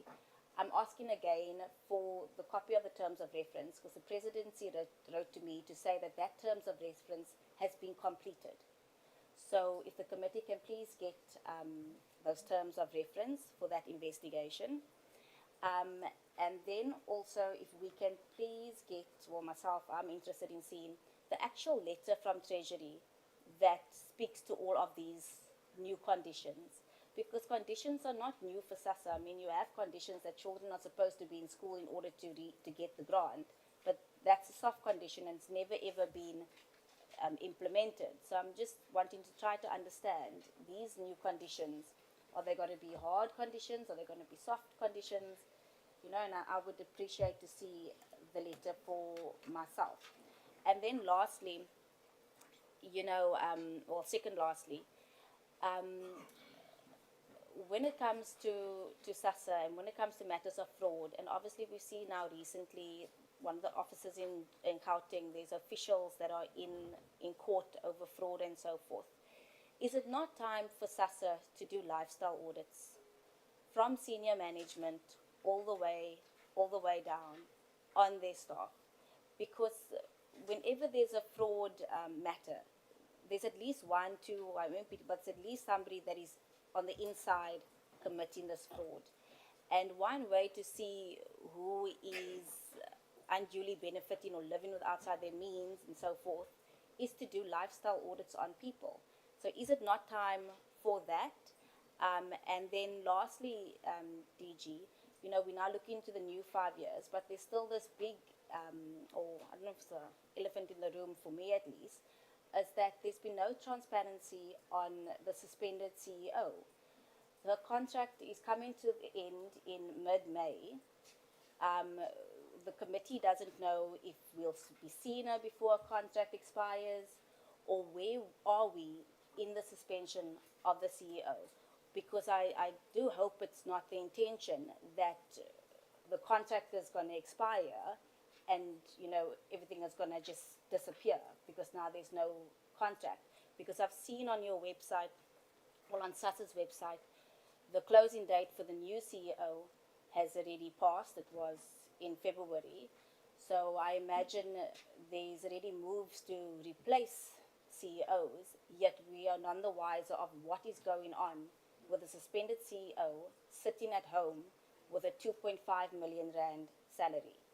So if you can just take us into your confidence on where we are on that matter. Thank you, Chairperson. Thank you, Honorable Abrams. I just need to say before, and it's going to be unfair to the following members that are going to be speaking now, that at the rate at which we have gone, rightly or wrongly, we might have to ask that the department in SASSA respond to us in writing, given the time constraints that we are working with. So with that, I would like to ask the Honorable Reverend Kobaza to take the floor, please. Thank you so much, Chair. Greeting, Chair, honorable members, DG, and the acting CEOs, SASSA and NDA, and all members. Thank you so much, Chair.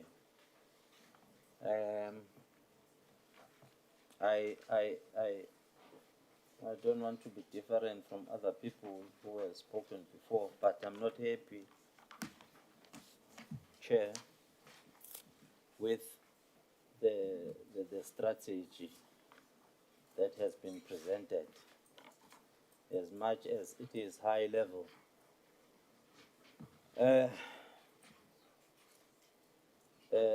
Poverty is man-made.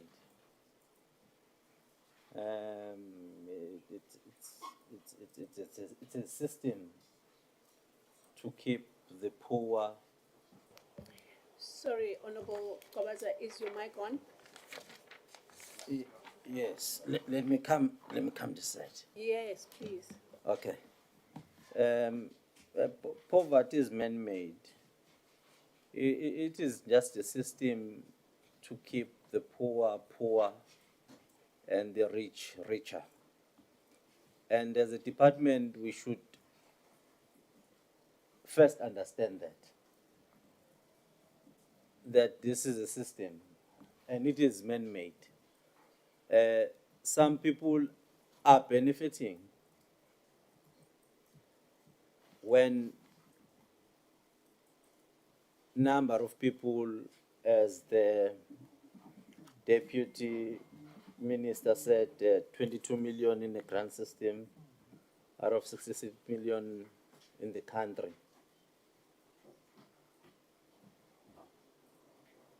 Dependency is not something that is natural. There are people who created a system, design and maintain it to keep the minority up there and the majority in that state of survival. And the strategy does not speak to that. Why am I saying it does not speak to that?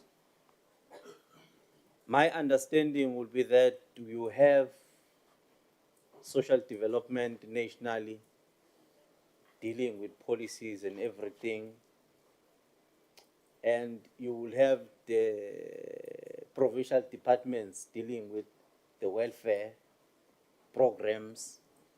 You will have SASSA dealing with the payments of grant beneficiaries. And you'll have NDA addressing the issue of poverty.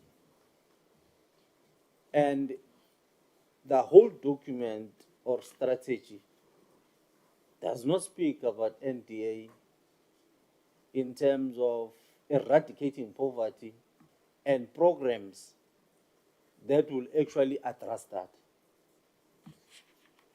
Maybe the program that is there addressing that, it's EPWP, which is in the main here. I'd like us to maybe, if maybe one advises, we must look at where this money goes. Once we've given people money, where does this money go? And the bulk of the money goes on food items. If money goes on food items, then why aren't we focusing programs that will produce food? How much are we spending on vouchers? If ever we are not focusing on that, at least now let's get the money of the CSIs from companies that are producing food, and then those who are supporting the empowerment, then we are able to say these companies, because they are contributing in our CSI or our empowerment programs, then these companies, we ring-fence their food to say these are the items when we are going to buy with your voucher, but these are the products that you must buy, because these companies are also focusing on the empowerment. But the empowerment programs that also I see here, it is the provinces that are given that task to do that. Where is this page? When it's something on empowerment or sustainable livelihood initiatives, it's provinces. It's on page 14. It's written provinces. Why is not NDA doing such? There's it again. Number of cooperatives links to economic opportunities. It is provinces, the department itself. Why not NDA? So it looks like the department is continuously oppressing people and want people to be dependent on the state, because we need to take people out of this thing. If ever we have 28 million people in a grant system, it's almost half of the entire nation dependent on the state. And there are no sustainable projects that are talking about offloading people out of the grant system as social development. I will take SASSA out on their presentation because they just need to pay people. Then it's fine, you know. But social development and NDA, we have a huge role to play. And this role to play, it doesn't cut across. There are programs here that cuts across your drug master plan. It also in Department of Health, you'll find it. There are programs that are somewhere in other departments that they can deal with those things in those departments. But here, we keep on loading the system. And we keep on appreciating this system of state dependency. Where else we have an entity, and somewhere here, I think about NDA, it says that they will not get, they will not appreciate what they're going to get also, of which I don't understand. I don't understand, Chair. I think our mind are appreciating the system of oppression, and as a department, we want people to continue be in the situation that they are in, of which is a very terrible situation, of which is a very, it's seriously out there. People, they sleep without food. And there are no programs that are speaking. The next thing, then you will have the VAT going up. But on this side, we keep on loading people. The basket of the food is going up. What the honorable member was saying there, people, 70 rand, they're going to get 70 rand going, 70 rand back to go get 350. Then how much that person gets on a transport money?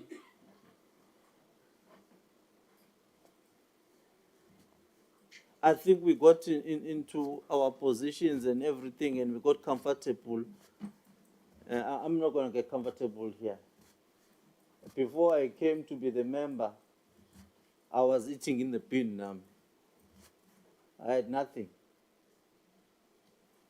So we cannot sit here and say, this presentation to me, strategic, and even talk up to 2030.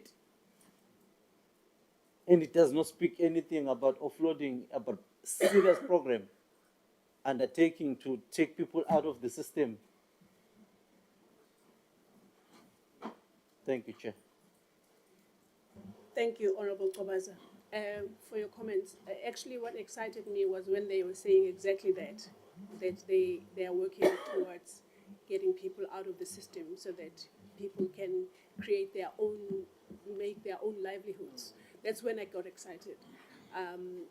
I wish, that is why I said it was exciting to me. Some parts of it were very exciting for precisely that reason. Honorable Ramaila?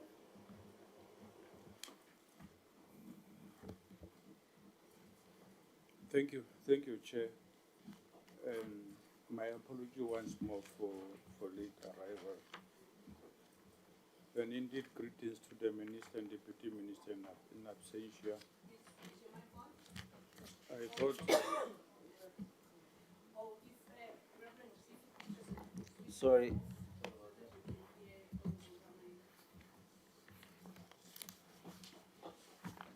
Thank you, Chair. I was saying my apology once more for late arrival.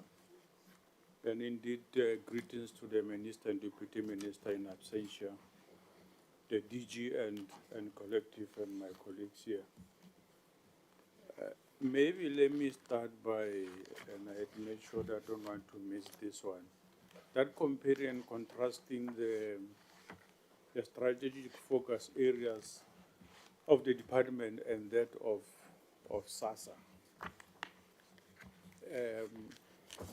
And I must say I appreciate how SASSA has put their measuring outcomes, and which what we've always been saying, that we are more concerned with the input, outcome, impact.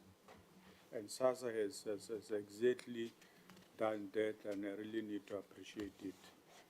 But I think the department can still do more in as far as theirs is concerned, because I know they have impact, outcomes, and outputs, but not really as defined as SASSA has done. And I think there's still room for improvement in that regard, and that's much appreciated. Now, I think in terms of the department, they've indicated a strategic risk register, which is important information to have shared with the committee. All that I wanted to find out is whether that has been shared with DPME in order to ensure that almost 80% of the risk items raised must be able to be dealt with. So that we should also be able to get the support of the DPME in as far as the remediation of the risks identified are concerned. So that it becomes a very collective responsibility, even from the presidency. I think that might also be very important, and that will assure the department of its altruistic posture that has been taken as far as addressing the needs of the vulnerable. I thought that's something that we might really want to look into.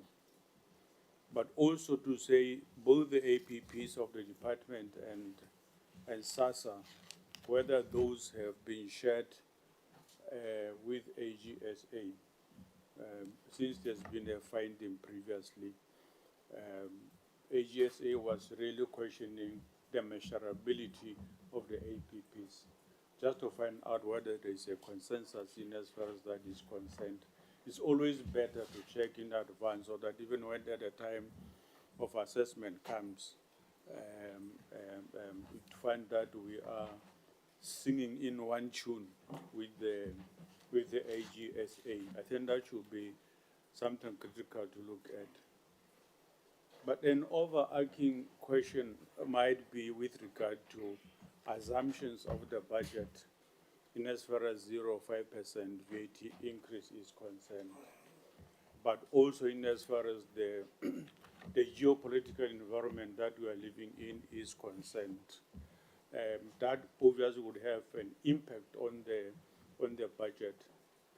What are the possibilities, and are those possibilities catered in terms of the medium-term expenditure framework? I think for me, that is critical. Just to give an example, the IMF is saying they've slashed the growth path of growth perspective of the country by 50% due to the trade wars that are taking place in the country. Are we taking that into consideration? And what will be the implications? The resultant factor might be that in the outer years to come, we also might have to reconsider the budget in terms of budget adjustments as well. There might also have to be a need to further reprioritize based on the economic challenges, geopolitical challenges that we are facing in the country. And the worry will be that if we don't prepare now, because all that is going to suffer is anything that has impact on the budget is going to reduce more and more the budget on goods and services. I see there's an allocation of 2% that has to deal with the fight against corruption. Whether that is consummate to the task at hand, is it sufficient enough really to really deal with the challenges of corruption that we are facing, both in the department, but particularly in as far as SASSA is concerned? Maybe that is something that you might really have to look at and make sure that that is indeed consummate to the challenge. Those are the few of the things that we really want to look at. It doesn't come out clearly to me. It might be implied in terms of the number of programs I must accept. The transitioning of the youth from the SRD grant to a sustainable livelihood, similarly SRD to basic income grant. If those can really be uplifted so that we can really be able to understand our approach in as far as that is concerned. I think for me that's very important. I tried to check my notes, but I am not sure. But in as far as budgeting is concerned, the budgetary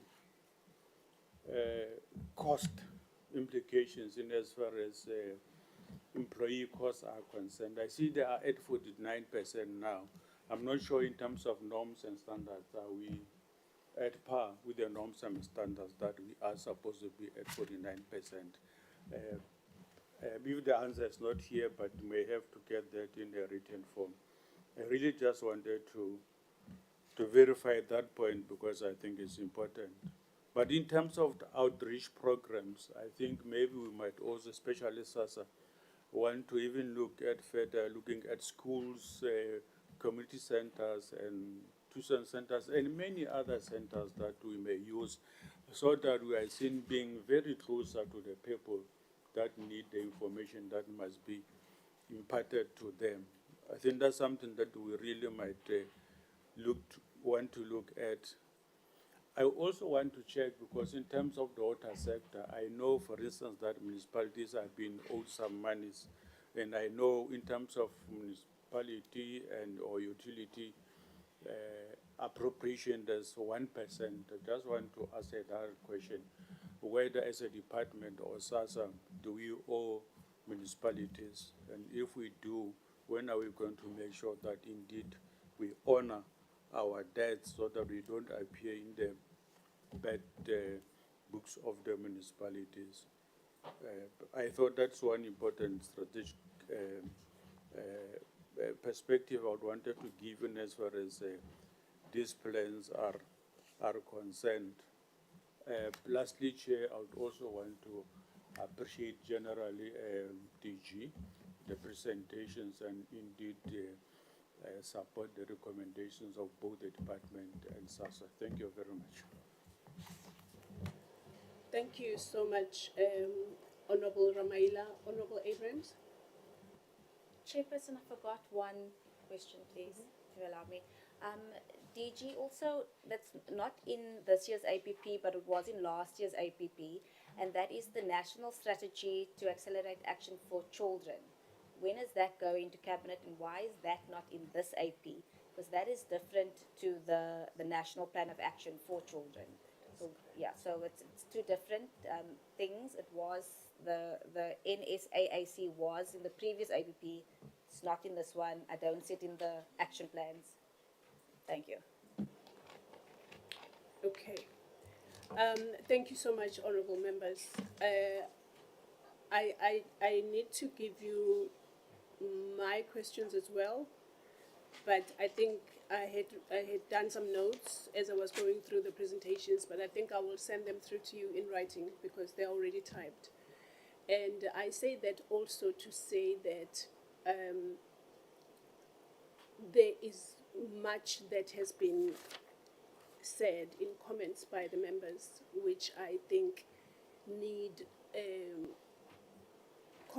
there's been comprehensive comments and questions that I believe need comprehensive and detailed sort of responses, because they speak to how the members are seeing or how they are perceiving the plans going forward. And there was mentions of nervousness and all sorts of things, and you don't want to do that to members of a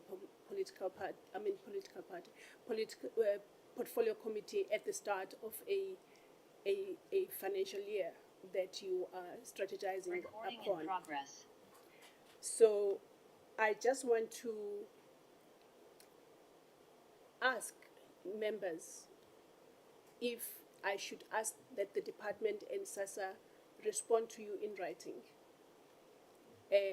so that we don't rush and then leave some of the responses out and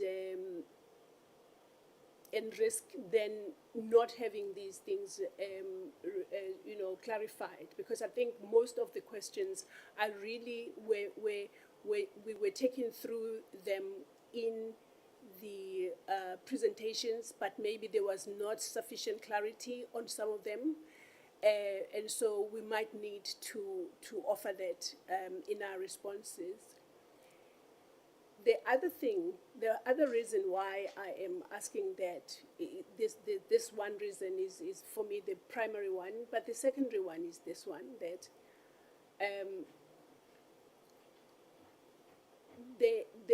we will be running a risk of not doing justice to this deliberation if we say answer quickly now because we have to go, and so on and so forth. So I don't know if members agree with me on that. Member Mare? Chairperson, if I can Chairperson, I just feel my personal opinion is that when we received the agendas that we're going to finish at 5:30 or 5 o'clock, or whatever the case may be. So we prepared ourselves for that. And then I heard there was a revised agenda. I feel that the department must respond on these things. If it's on writing, you don't see the expression because they are writing there. I want to see their faces. I want to see what they're responding to. To be honest with you, Chairperson, because I need to go back to my constituency and tell them exactly what is going on. I know, Chair, you have another meeting, but there's not even transport home 2 o'clock for me. So I have to wait for the 5:30 bus in any case. So I have all the time in the world. Thank you, Chairperson. Okay, there is nothing I can do, not even the facial recognition, whatever, can help in this one, because the member wants to see people's faces. I was trying to say that you will have something in writing to refer to in the answering of the questions. Thank you, Chairperson. Chairperson, I think maybe just to assist and find some kind of compromise, that maybe the department, the questions that they can answer, that they can give elaborate answers to answer, and SASSA, and the ones that they can't do right now, to give that in writing, because I also do know that we do ask a lot of questions, and sometimes maybe the question hasn't even come across correctly. And that is why I always send questions in writing as well, even though I've asked them already, just so that the department and the entities know they've got the right question. So maybe as a compromise with Honourable Marie, the ones that they can do in person, they can, while here they can do that, and others can come in writing. Okay. And the rest of the members?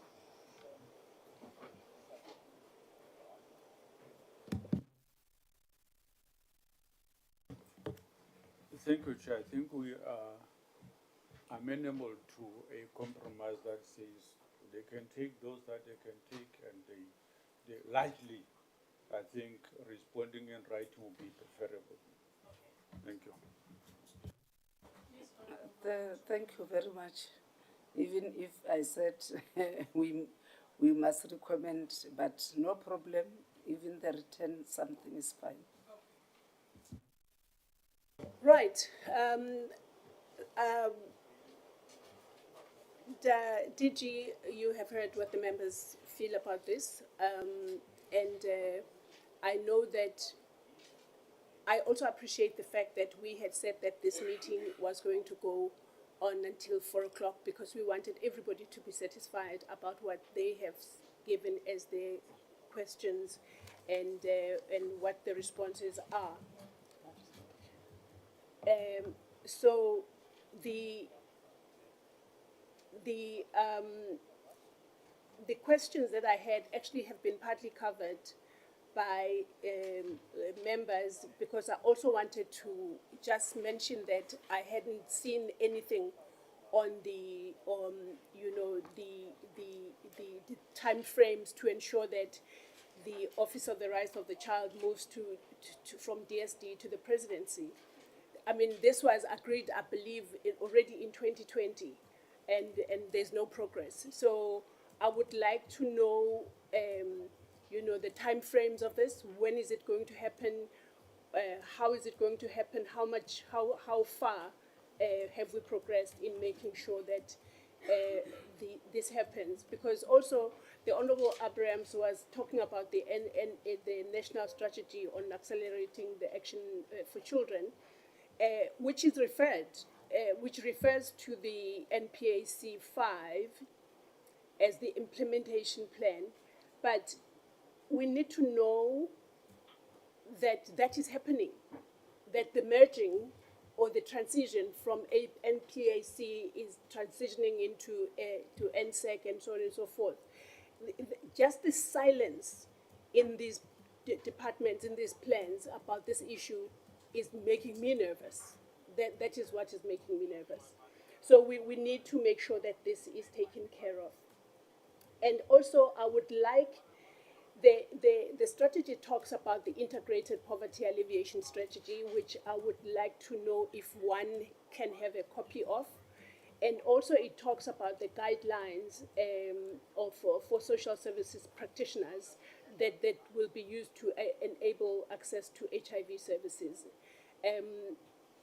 I would like to know if the guidelines are available for one to just, my interest was quite piqued when I was reading about that, because one would like to see where that is and what it is that the department is planning. But also the psychosocial services policy, I'm saying if the department, if the members of this committee are entitled to have those copies, if one could please have that policy, and of course the National Food and Nutrition Security Plan. I do have the survey from the Department of Agriculture, but I would like to know if the updated one, or because I think they have terms, like you have 5-year term on it and so on and so forth. So those were my questions, and then I've spoken to the Office of the Rights of the Child, and also the sector funding policy.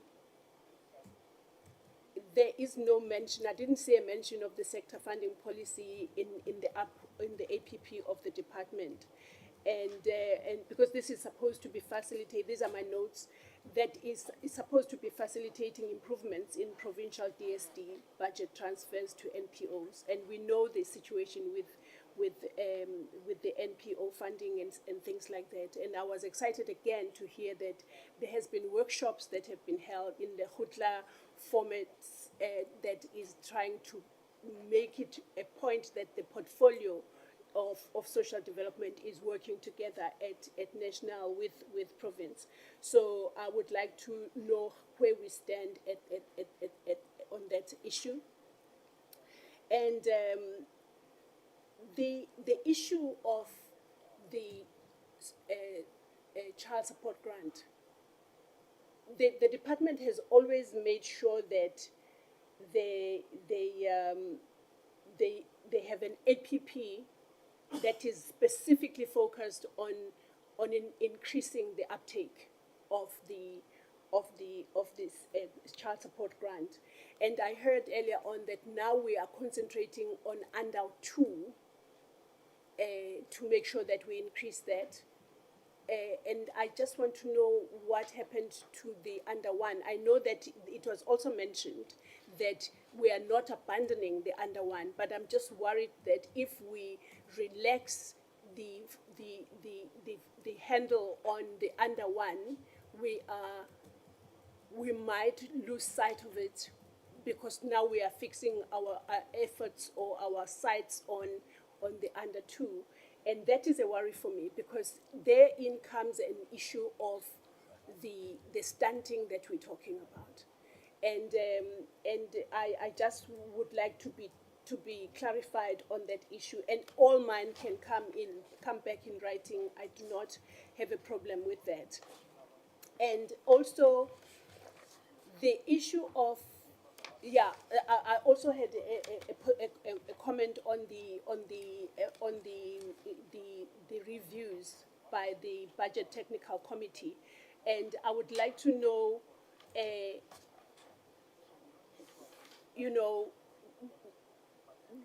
that I have a concern, but it's different from what the Honorable Abrahams was talking about. My concern comes from a situation where you are wanting to lower the threshold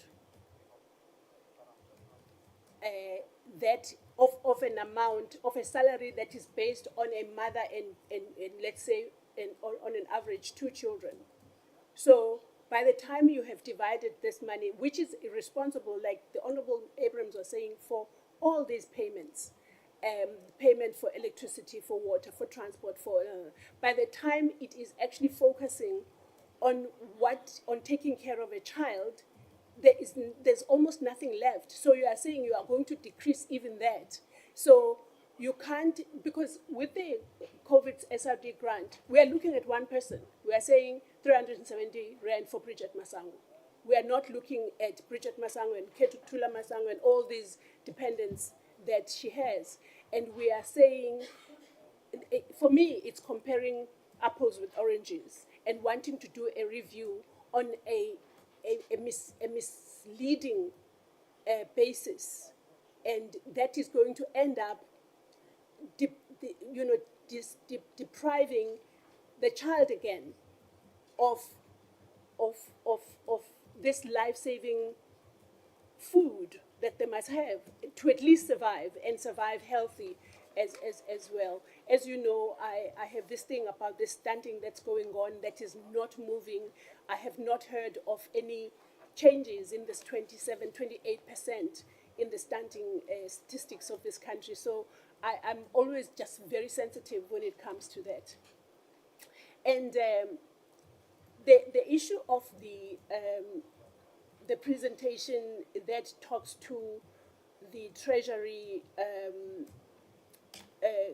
should I call them conditions? These conditions, for me, are they not in conflict with the High Court,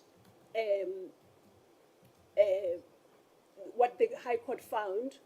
And if they are in conflict, are we going to listen to what the Treasury is saying as opposed to what the ruling of the High Court was? And are we not treading on some very sensitive ground there? And and also, I mean, if those conditions, are they now binding on what basis? I'm just worried about that, because we can't be a department, this department cannot be a department that is doing its work through courts and just ignore what the courts are saying and then do what the National Treasury is saying. And I don't know how much they are binding, but I have huge concerns about that. I will send these questions in detail as I was writing down when I was looking for the abbreviations, and so those are my questions in summary. And as I say, I will send them through to the department and SASSA in writing. But that is what they are talking to, and that is what I was just grappling with as I was going through the report. I mean the plans, strategic and annual performance plans. So that being said, the department and SASSA DG, you can take the members of the committee through in answering the questions that do not need any detail, that might be better consumed when it is in writing. And I guess you have a blank check as far as that is concerned. I didn't hear any conditions when the members were saying that you must answer the questions that are easy to answer, or whose detail is not too much that they might miss the content of the responses. I also have been advised that the lunch is ready. Is that what it's saying? I'm being advised by the committee secretary. So, if we can take care of the lunch and then come back to respond. No? No? No? Is that what I'm hearing? You don't want that? Okay. Well, I mean, I'm just facilitating. I'm not here to make rules. I'm just facilitating for purposes of making sure that we all, we're taking care of all the faculties that we need to. Chair, can I suggest that we let it continue until 2 o'clock, because 2 o'clock, if it's lunch, they always take, but then again, I'm not the guy of Monday. Okay. Okay. Right. So then there is a suggestion that has been made, which is making sense. Looking at the numbers that we have, I might say let's go for 15 minutes, and then it ends up being 45 minutes, and then it disrupts the entire setup that we have at the moment. So DG, I will have to excuse myself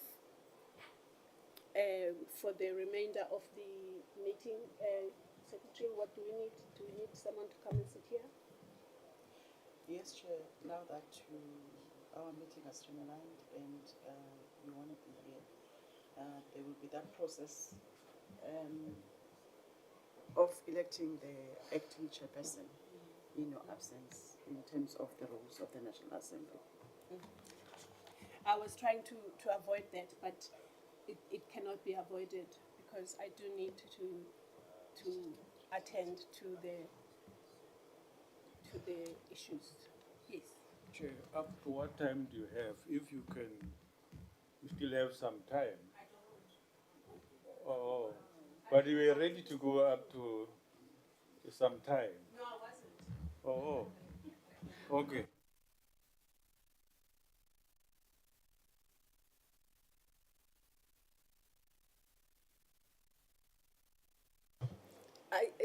As I say, I'm totally agreement that we go through the questions and then we adjourn at 2, but I do necessarily need to excuse myself. So, the secretary on you can take over from here. And with that, I would like to thank everybody. DG, acting CEOs of SASSA and NDA, your teams that have worked tirelessly to make sure that these presentations are sent to us in time and that you came to present them. And most importantly, the honorable members for availing themselves for this meeting. I need to thank you and our team in Parliament that is supporting us, that made this a possibility so smoothly. I wish to thank you all very much. But please travel safely if you have to travel to Pretoria and wherever. The acting chairperson will take over from here. Thank you so much.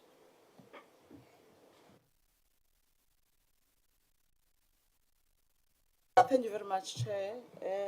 This is just a short process because the National Assembly rules requires the committee, if the chairperson is not available, to appoint amongst themselves one member to be an acting chairperson. Also, I just want to inform the members, now that the chairperson is leaving, will be only 5 members left in the meeting. So the 2 items for the first term committee program and the adoption of minutes, we won't be in compliant with the rules of the National Assembly because we are not a quorum. So we need to be 6 members. So automatically the 2 items will be deferred to the next meeting. So 1, 2, 3, 4. Oh, sorry, 6 members. No, we can continue. Sorry, ma'am. It was before Honorable Dahotin. So now, members, I will facilitate that process of electing the chairperson or the acting chairperson. I therefore request nomination from members for 1 member to become the acting chairperson. Member Mohato, do you have any nomination you want to put forward? Thank you very much. I nominate the name of Ramail. Member Mahato is electing Member Ramayila to become the acting chairperson for the remainder of the proceedings. Is there any member that's second the nomination?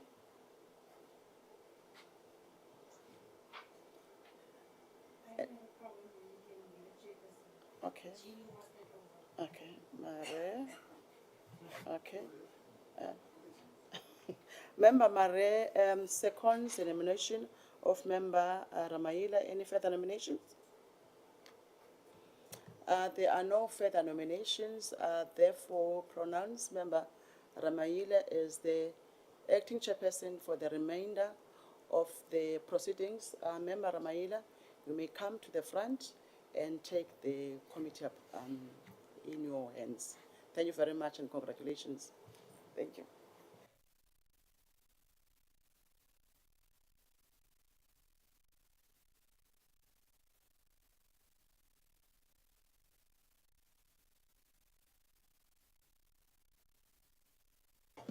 Okay, thank you very much. I only accepted because the chair is still warm, it's not yet hot. I would not have accepted. Thank you very much. I think we are basically remaining with an item on the response from the questions to the extent to which you can. Thank you, DG. Thank you very much, Chair and honorable members.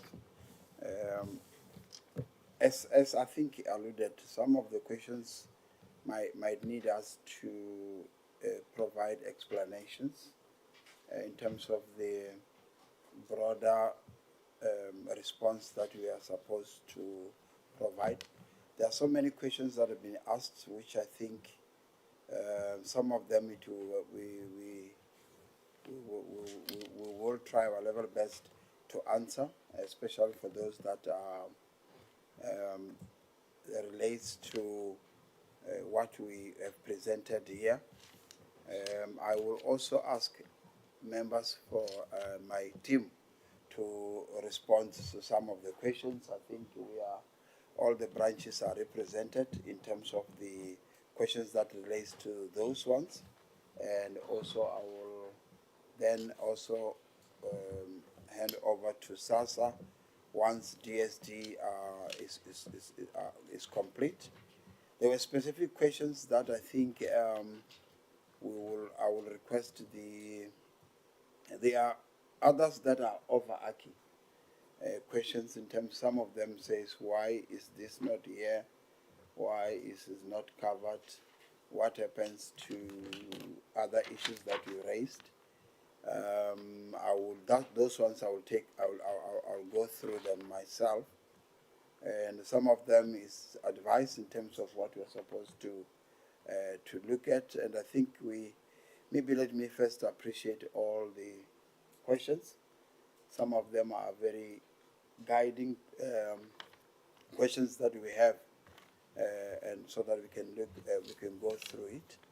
There was a nice questions that I think I should start with, the issue of the ORC and moving.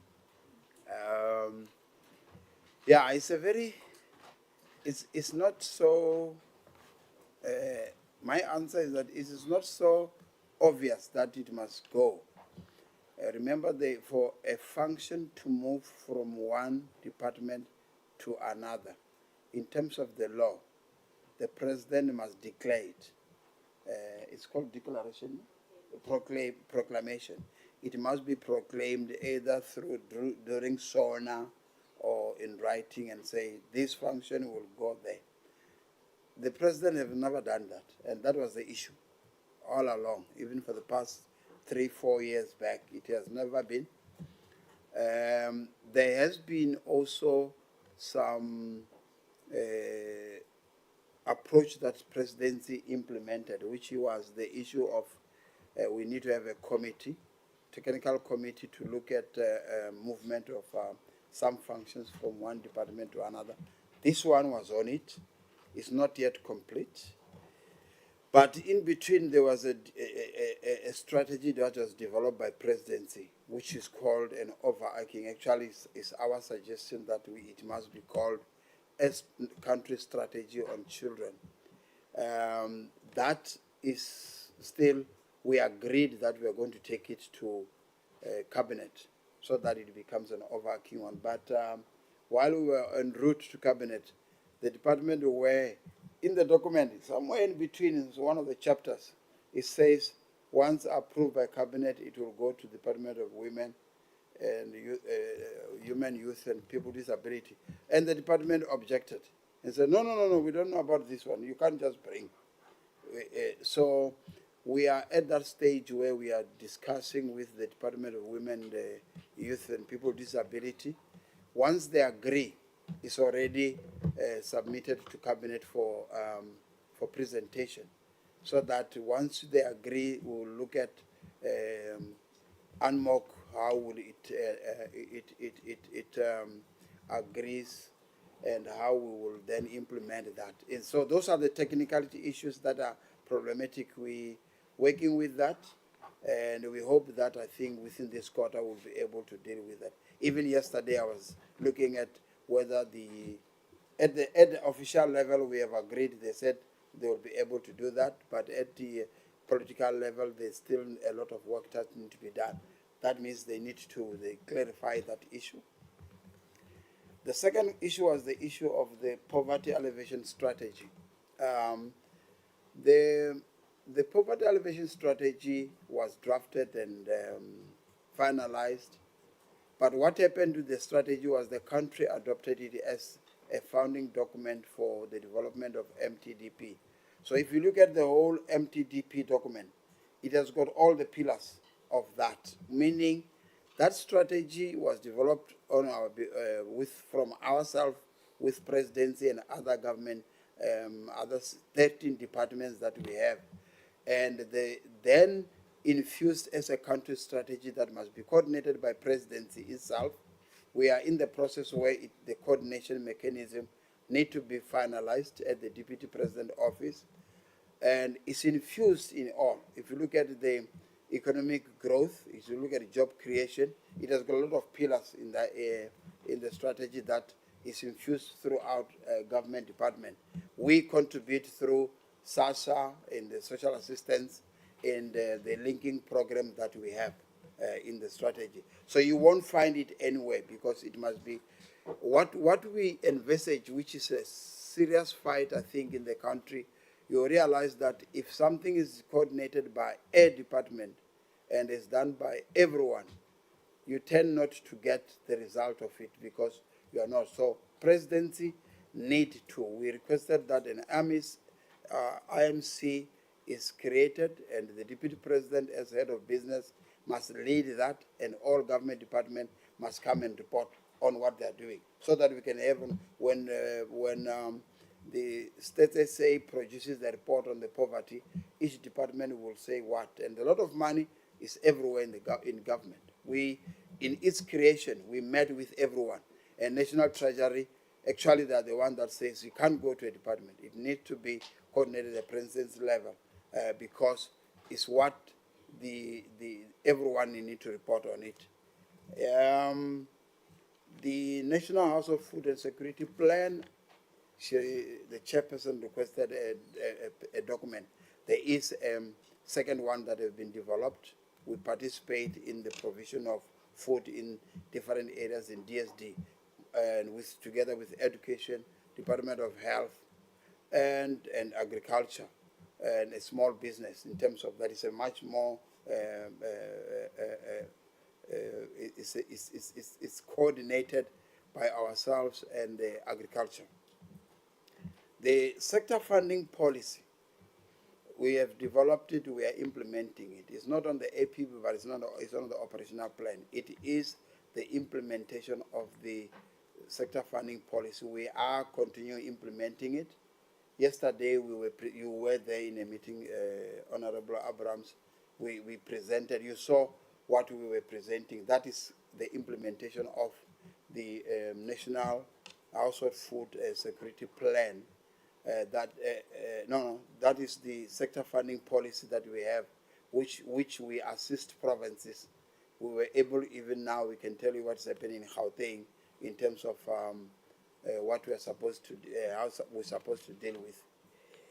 There was a question from Reverend Kawasha in terms of what we were supposed, the posture of the strategy, how from your point of view it could be. Yes, it's supposed to be like that, but it's not like that because the issue of poverty is every government department has got. Not everyone, but most of them are dealing with issue of poverty. And if you look at the strategy and its implementation, everyone needs to report on that. But what we have on the APP, those two areas which talks about the cooperatives, is not provinces, it's NDA.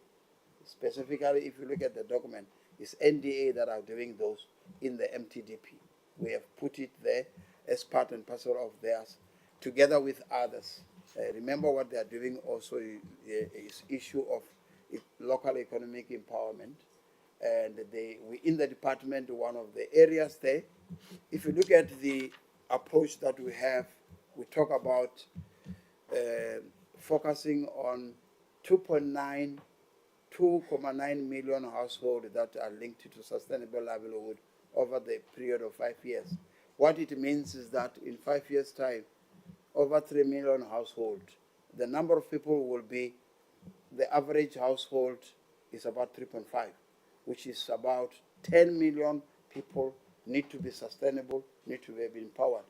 And in the previous strategy plan, we had 5% focus on grant beneficiaries so that they are self-sustainable. And it goes back to, it's linked to this plan that you have seen, which has got that 3 million over. We have, from our side, we are targeting about over 10 million people that need to be linked. Linking meaning people that are on grants are going to be targeted for sustainable livelihood or economic empowerment and many other issues. And those are some of the things. It's a strategy, old strategy called follow the money. There has been a plan from a long time ago. The only thing I think is politically, I think you have summed it very well. It has to be very robust in terms of how we need to deal with those ones. That we have got 19 million people on grants, not all of them, children, we have got mothers that are able to do. But what we should not do is just to focus on them and it doesn't become sustainable. In one of the areas, I think 6 years back, there was a very nice project done in Jozini. But when we went there, we found that all the pumpkins were rotten because nobody bought them. Big hectare, which is not what we're supposed to do. We're supposed to link it with the economy so that checkers can buy. But there's no checkers in Jozini. Therefore, it has to be a very timed one to say that you get people, you give them, Tabani is not here, you give them projects. But if you don't link them with the market and appropriately just do, you go, then it's not useful. If you apply for us to buy, the Magogos won't buy there because they get their money in checkers. They will buy in checkers.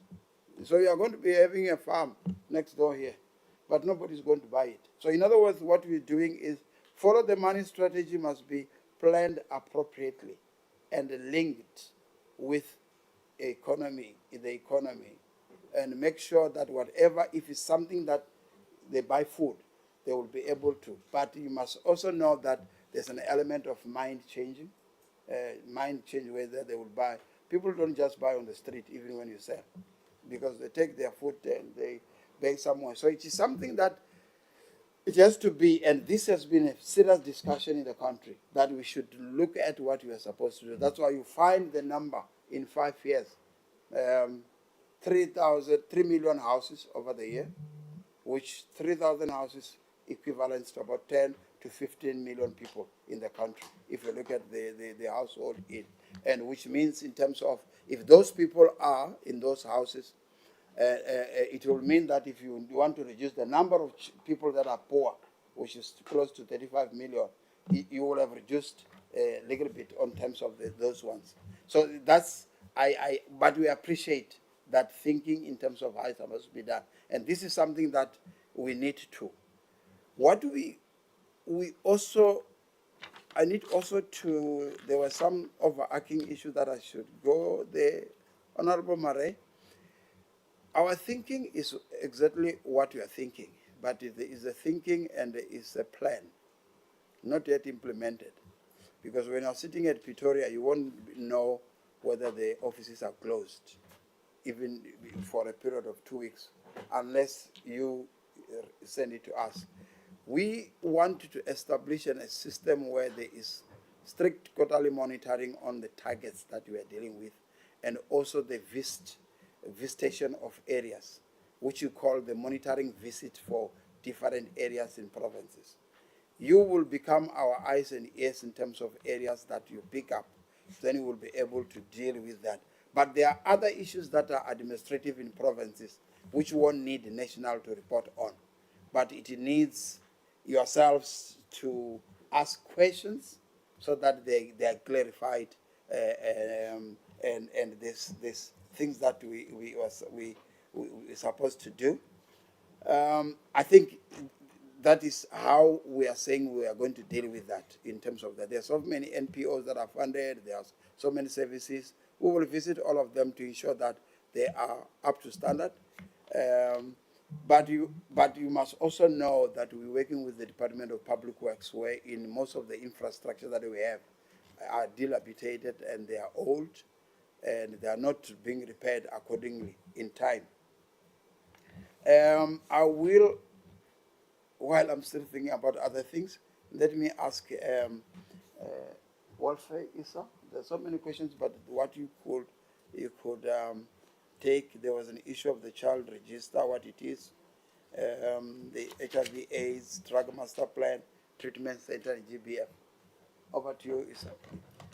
Thank you very much, DG. Good morning, Chairperson of the moment, honorable members and colleagues, CEOs, DG, and colleagues. The question on CPR. CPR is a child protection register, which is a child protection measure that aims to ensure that children are protected from people that are found unsuitable to work with. And who find them unsuitable? It could be the courts, it could also be the councils, the forums, like how you say, South African Council of Educators. I'm just giving an example. And just to mention that these people are being put in this CPR register. So when a person is looking for an employment to work with children, that person is being vetted against the child protection register, just to check that this person is not in the register. And I must indicate that it has got two parts. There's part A and part B. The part A is about recording the abuse itself, and part B is about the perpetrators themselves. Yes, I'm not sure as to whether a member has been answered. Okay, the second one is about the National Drug Master Plan. I just want to indicate that it is a plan that emphasizes intersectoral collaboration, and it calls for research data collection to better understand links between substance abuse and GBV.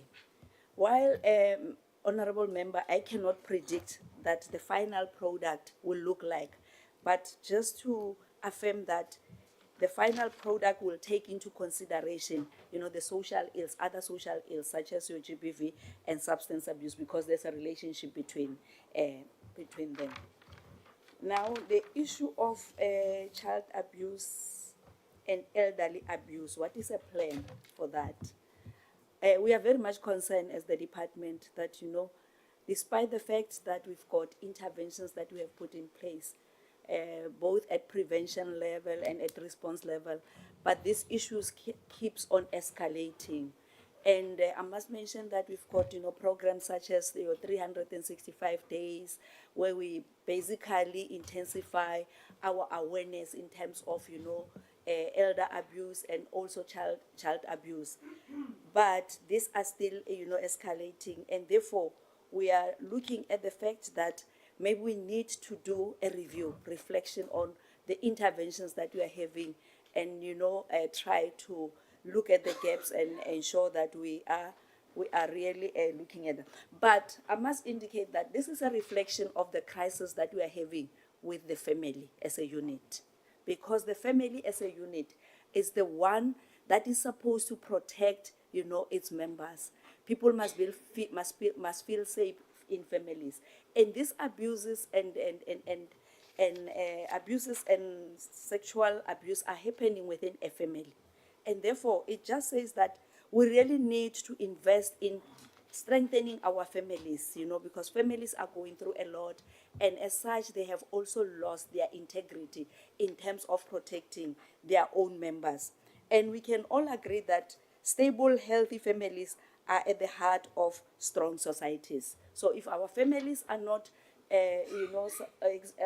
empowered to execute their roles, this will manifest into that. So as the department, even in our previous budget speech, Minister, put the theme, reigniting the family, at the center of the budget speech, so that we can be able to relook into how do we really strongly support the families for them to be able, to protect their members and, become better people in the society. The issue of capacity building, you indicated that you are quite worried about, the targeting that you are making in terms of the 10 districts. Like, for example, you gave the example of the 10 districts. One of our CFO mentioned the fact that, we have in very tight budgets, and firstly, we look at what has been committed, and the remaining of the budget is the one that is being used to really start planning for what we want to see. And this is a phase-in approach where we plan for this financial year that we are going to target certain number of districts, and in the coming financial year, we move to other districts. And I must indicate that even though we do it according to districts, we are not even able to reach to every, official in that particular district, which means that even though we will have completed all the district, we'll still have to go back, and ensure that we reach out to those that we have not been able to reach out to. DG, there's the capacity building. The issue of having access to documents, the guidelines for SSP and the psychosocial support, psychosocial documents will be able, to send them to members, DG, through your office. Yeah, I'm not sure, DG, if there's any other critical area that I've left, so that I leave to other people. Thank you. No, thank you very much. Lumka, the issue of social workers, I think is quicker. Social workers shortage, and what are we doing as a department? Thank you, DG, and good afternoon to the chairperson and the honorable members. Yes, we are saying that we have a shortage of social workers, but there was a cabinet, there was a strategy for the employment of social workers that was approved by cabinet. That strategy speaks to the whole of government being able to. If you can just amplify your voice, please. To this side. Can you hear me now? My microphone is on. Can you hear me now? Yes, and that strategy was approved by cabinet for the whole of government to start employing social service professionals, because it is not only the Department of Social Development that requires social service professionals. Last year, we also had a workshop with all the departments wherein we were talking about our program of action and how we are going to do this. I can report that some of the departments have started to employ social workers. The Department of Social Development in the Free State has employed 38 social workers since the workshop. Then also the Department of Correctional Services has employed about 50 of the social workers. And then a further 27 social workers and 13 supervisors were advertised by the Department of Correctional Services. And these advertisements are closing on the 24th of April.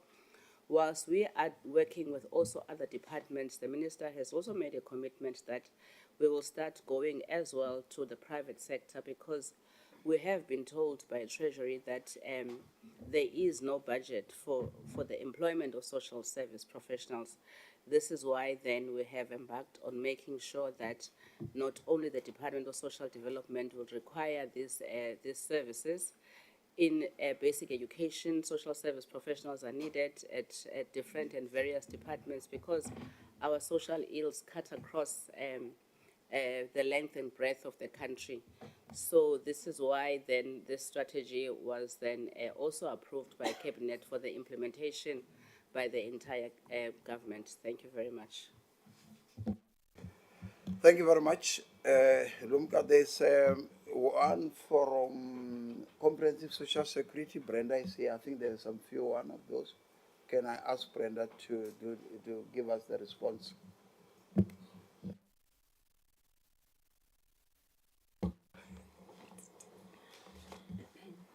Thank you very much, DG. Good afternoon, Chairperson, and good afternoon, all the members of the Portfolio Committee and all of my colleagues. The question, let me start with the one around the inspectorate. The question about shifting funds from the SASSA fraud unit to the inspectorate. Firstly, there is a challenge of budget in the country as a whole. So in order for us to implement the inspectorate, we were told that there isn't additional funding for it from Treasury. We needed to look at other sources. And we thought that given that the implementation of the inspectorate will result in some parts of the SASSA fraud unit no longer having to do the work, because otherwise there will be duplication between what SASSA does in fraud investigations and what the inspectorate does. that we could take the funding from there. At the same time, we're working on the legislation that to address the duplication. Remember when SASSA was established, the inspectorate was supposed to be established at the same time, but that did not occur. And as a result of the fraud disease that we have in the country, really, SASSA was then empowered to have a fraud unit, and it was given that special allocation. However, now that the inspectorate has been proclaimed and needs to be established, it has become necessary to delineate the functions between what SASSA does and what the inspectorate does. But the directive from Treasury is that there isn't additional money for it. The important thing is to also make sure that we don't have a situation where SASSA is playing basically player and referee, in the sense that they cannot investigate themselves. Some of the fraud might be internally originated. So it's important that there is an external independent inspectorate that will do those investigations and make sure that it tackles fraud from outside of SASSA. Hence the decision then that we should perhaps go there in order to look for the money. It's only 2 million, yes, that's very, very little. We are down to way more than that. But Treasury advised that we only start now with the 2 million to appoint the head of the inspectorate, the executive director. Remember, at the moment, the inspectorate is also not listed as a government entity. There's work still to be done. We are working with DPSA and the National Treasury on this. Once the listing has happened, then it will be clearer what sort of capacity can be then sourced for the inspectorate. There's also an allocation for the 2 outer years for the inspectorate to come out of the same SASSA fraud unit. But we think that for now, the 2 million is just essential to get the ED on board. And then the rest of the budget for the inspectorate is what already in the incubation structures budget. But of course, as the developments continue in terms of how we're implementing the inspectorate and how the organogram is finalized, that will then determine what the additional amount of money is that's required. But for now, we think that if we can just get the ED on board and then finalize the listing, because DPSA will then approve the structure and also approve the Treasury as part of the IAC, the committee that sits to approve the establishment of new institutions. Treasury and DPSA sit on that. They will advise on the organizational structure which we are proposing, and that will determine the budget requirement, and then the conversation about how much of the SASSA budget for fraud needs to then shift over, given that some of those functions have to move to the inspectorate to make sure that there's no duplication. So that's the process that we are undergoing now. And then the other question was around the court case by Honorable Mare. She won't see my expression, I'm afraid, but... Since she's not here, DG, this was an opportunity for you to just give us a glimpse of the answers, since we are going to have comprehensive responses in a written form.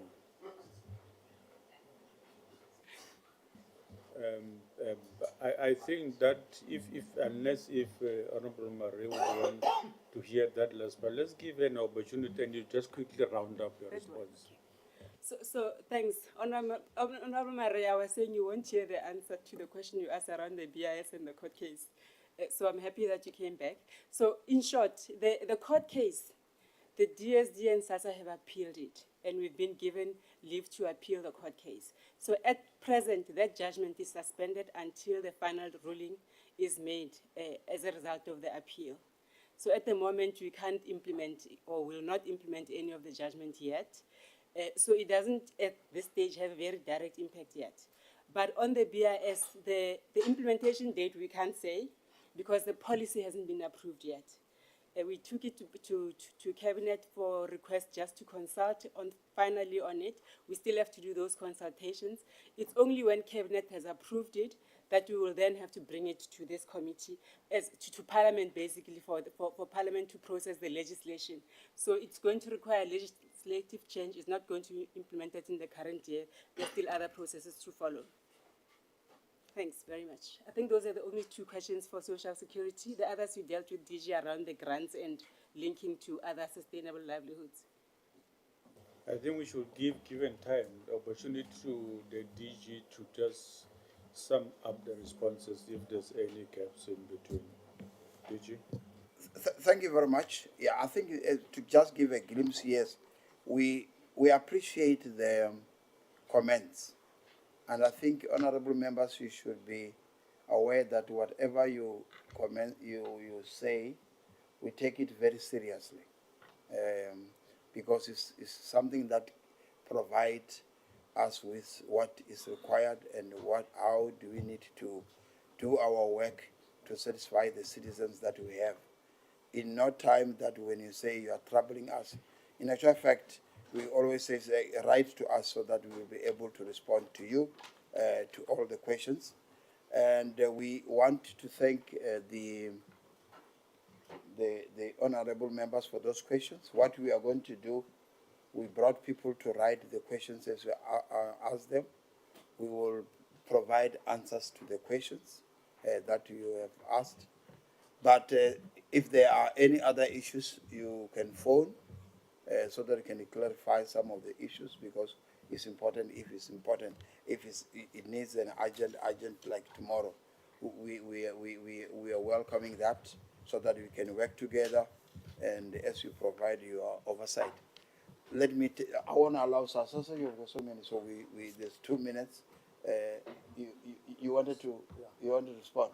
Okay, SASSA wanted to give a glimpse of in 1 minute. Thank you, Chairperson. I insist on responding because the honourable member wanted to see the facial expression, especially the issue of Bloemfontein. It is important that we need to emphasize that point, that it's a good point that she's making. The issues of staff attitude, Honourable Mare, in Bloemfontein, the issues of queue management, and all other service delivery issues. So what I can just confirm, Chair, is that our model is very clear. Our grant model is very clear to say every 30 minutes to 1 hour, there should be a queue management outside the office so that people should not queue for longer time while they've got some express services that they need to get. We are mindful that sometimes due to workload and staff shortage, you'll find a bit of a step back on that. I can confirm that what we started doing, Chair, we are going through what we call staff engagement. The leadership is talking to the officials on the ground. 2 weeks ago, we were in Bloemfontein. We've called all the SASSA officials, and what we're impressing on was exactly that, the issues of Batupele, and going back to our model in terms of making sure that we implement those express queues so that we improve the issues of long queues. So those are some of the issues we are dealing with.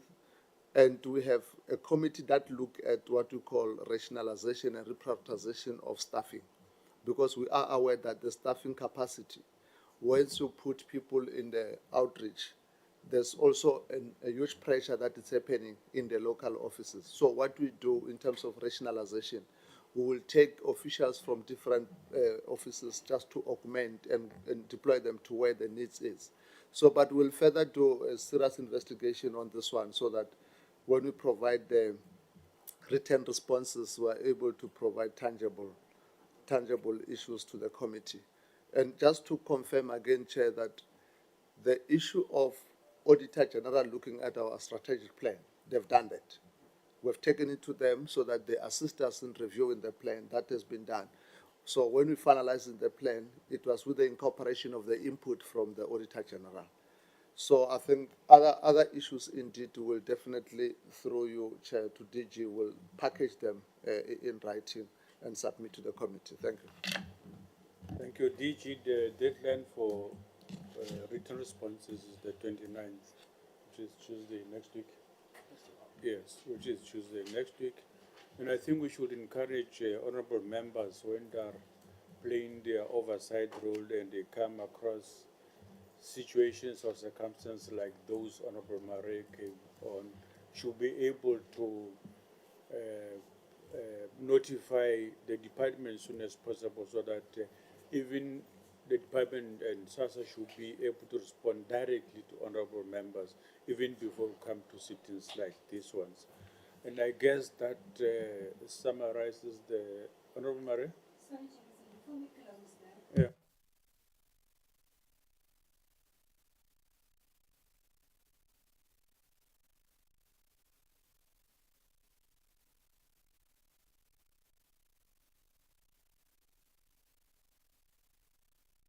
Important, yes. Can we?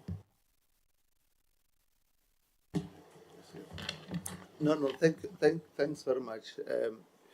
Honorable Chairperson, you will remember that we have done a communique immediately after the 20th of March, that the interaction between Post Bank and Reserve Bank was to say that the gold card will remain active up until all the processes are done. So, but at the moment, the migration has been suspended because there are teething issues that Reserve Bank and Post Bank are sorting them out. But just not to disadvantage the beneficiaries is to leave the gold card open so that you can still transact with that. So I think that is as far as we can update the committee, Chairperson. Thank you very much. And this brings us to the end of this session. Thank you very much, DG and team, for the insightful presentations you have made. We are looking upon the written responses. Thank you very much. The meeting is adjourned. Honourable members will remain to deal with the internal business matters. Thank you very much.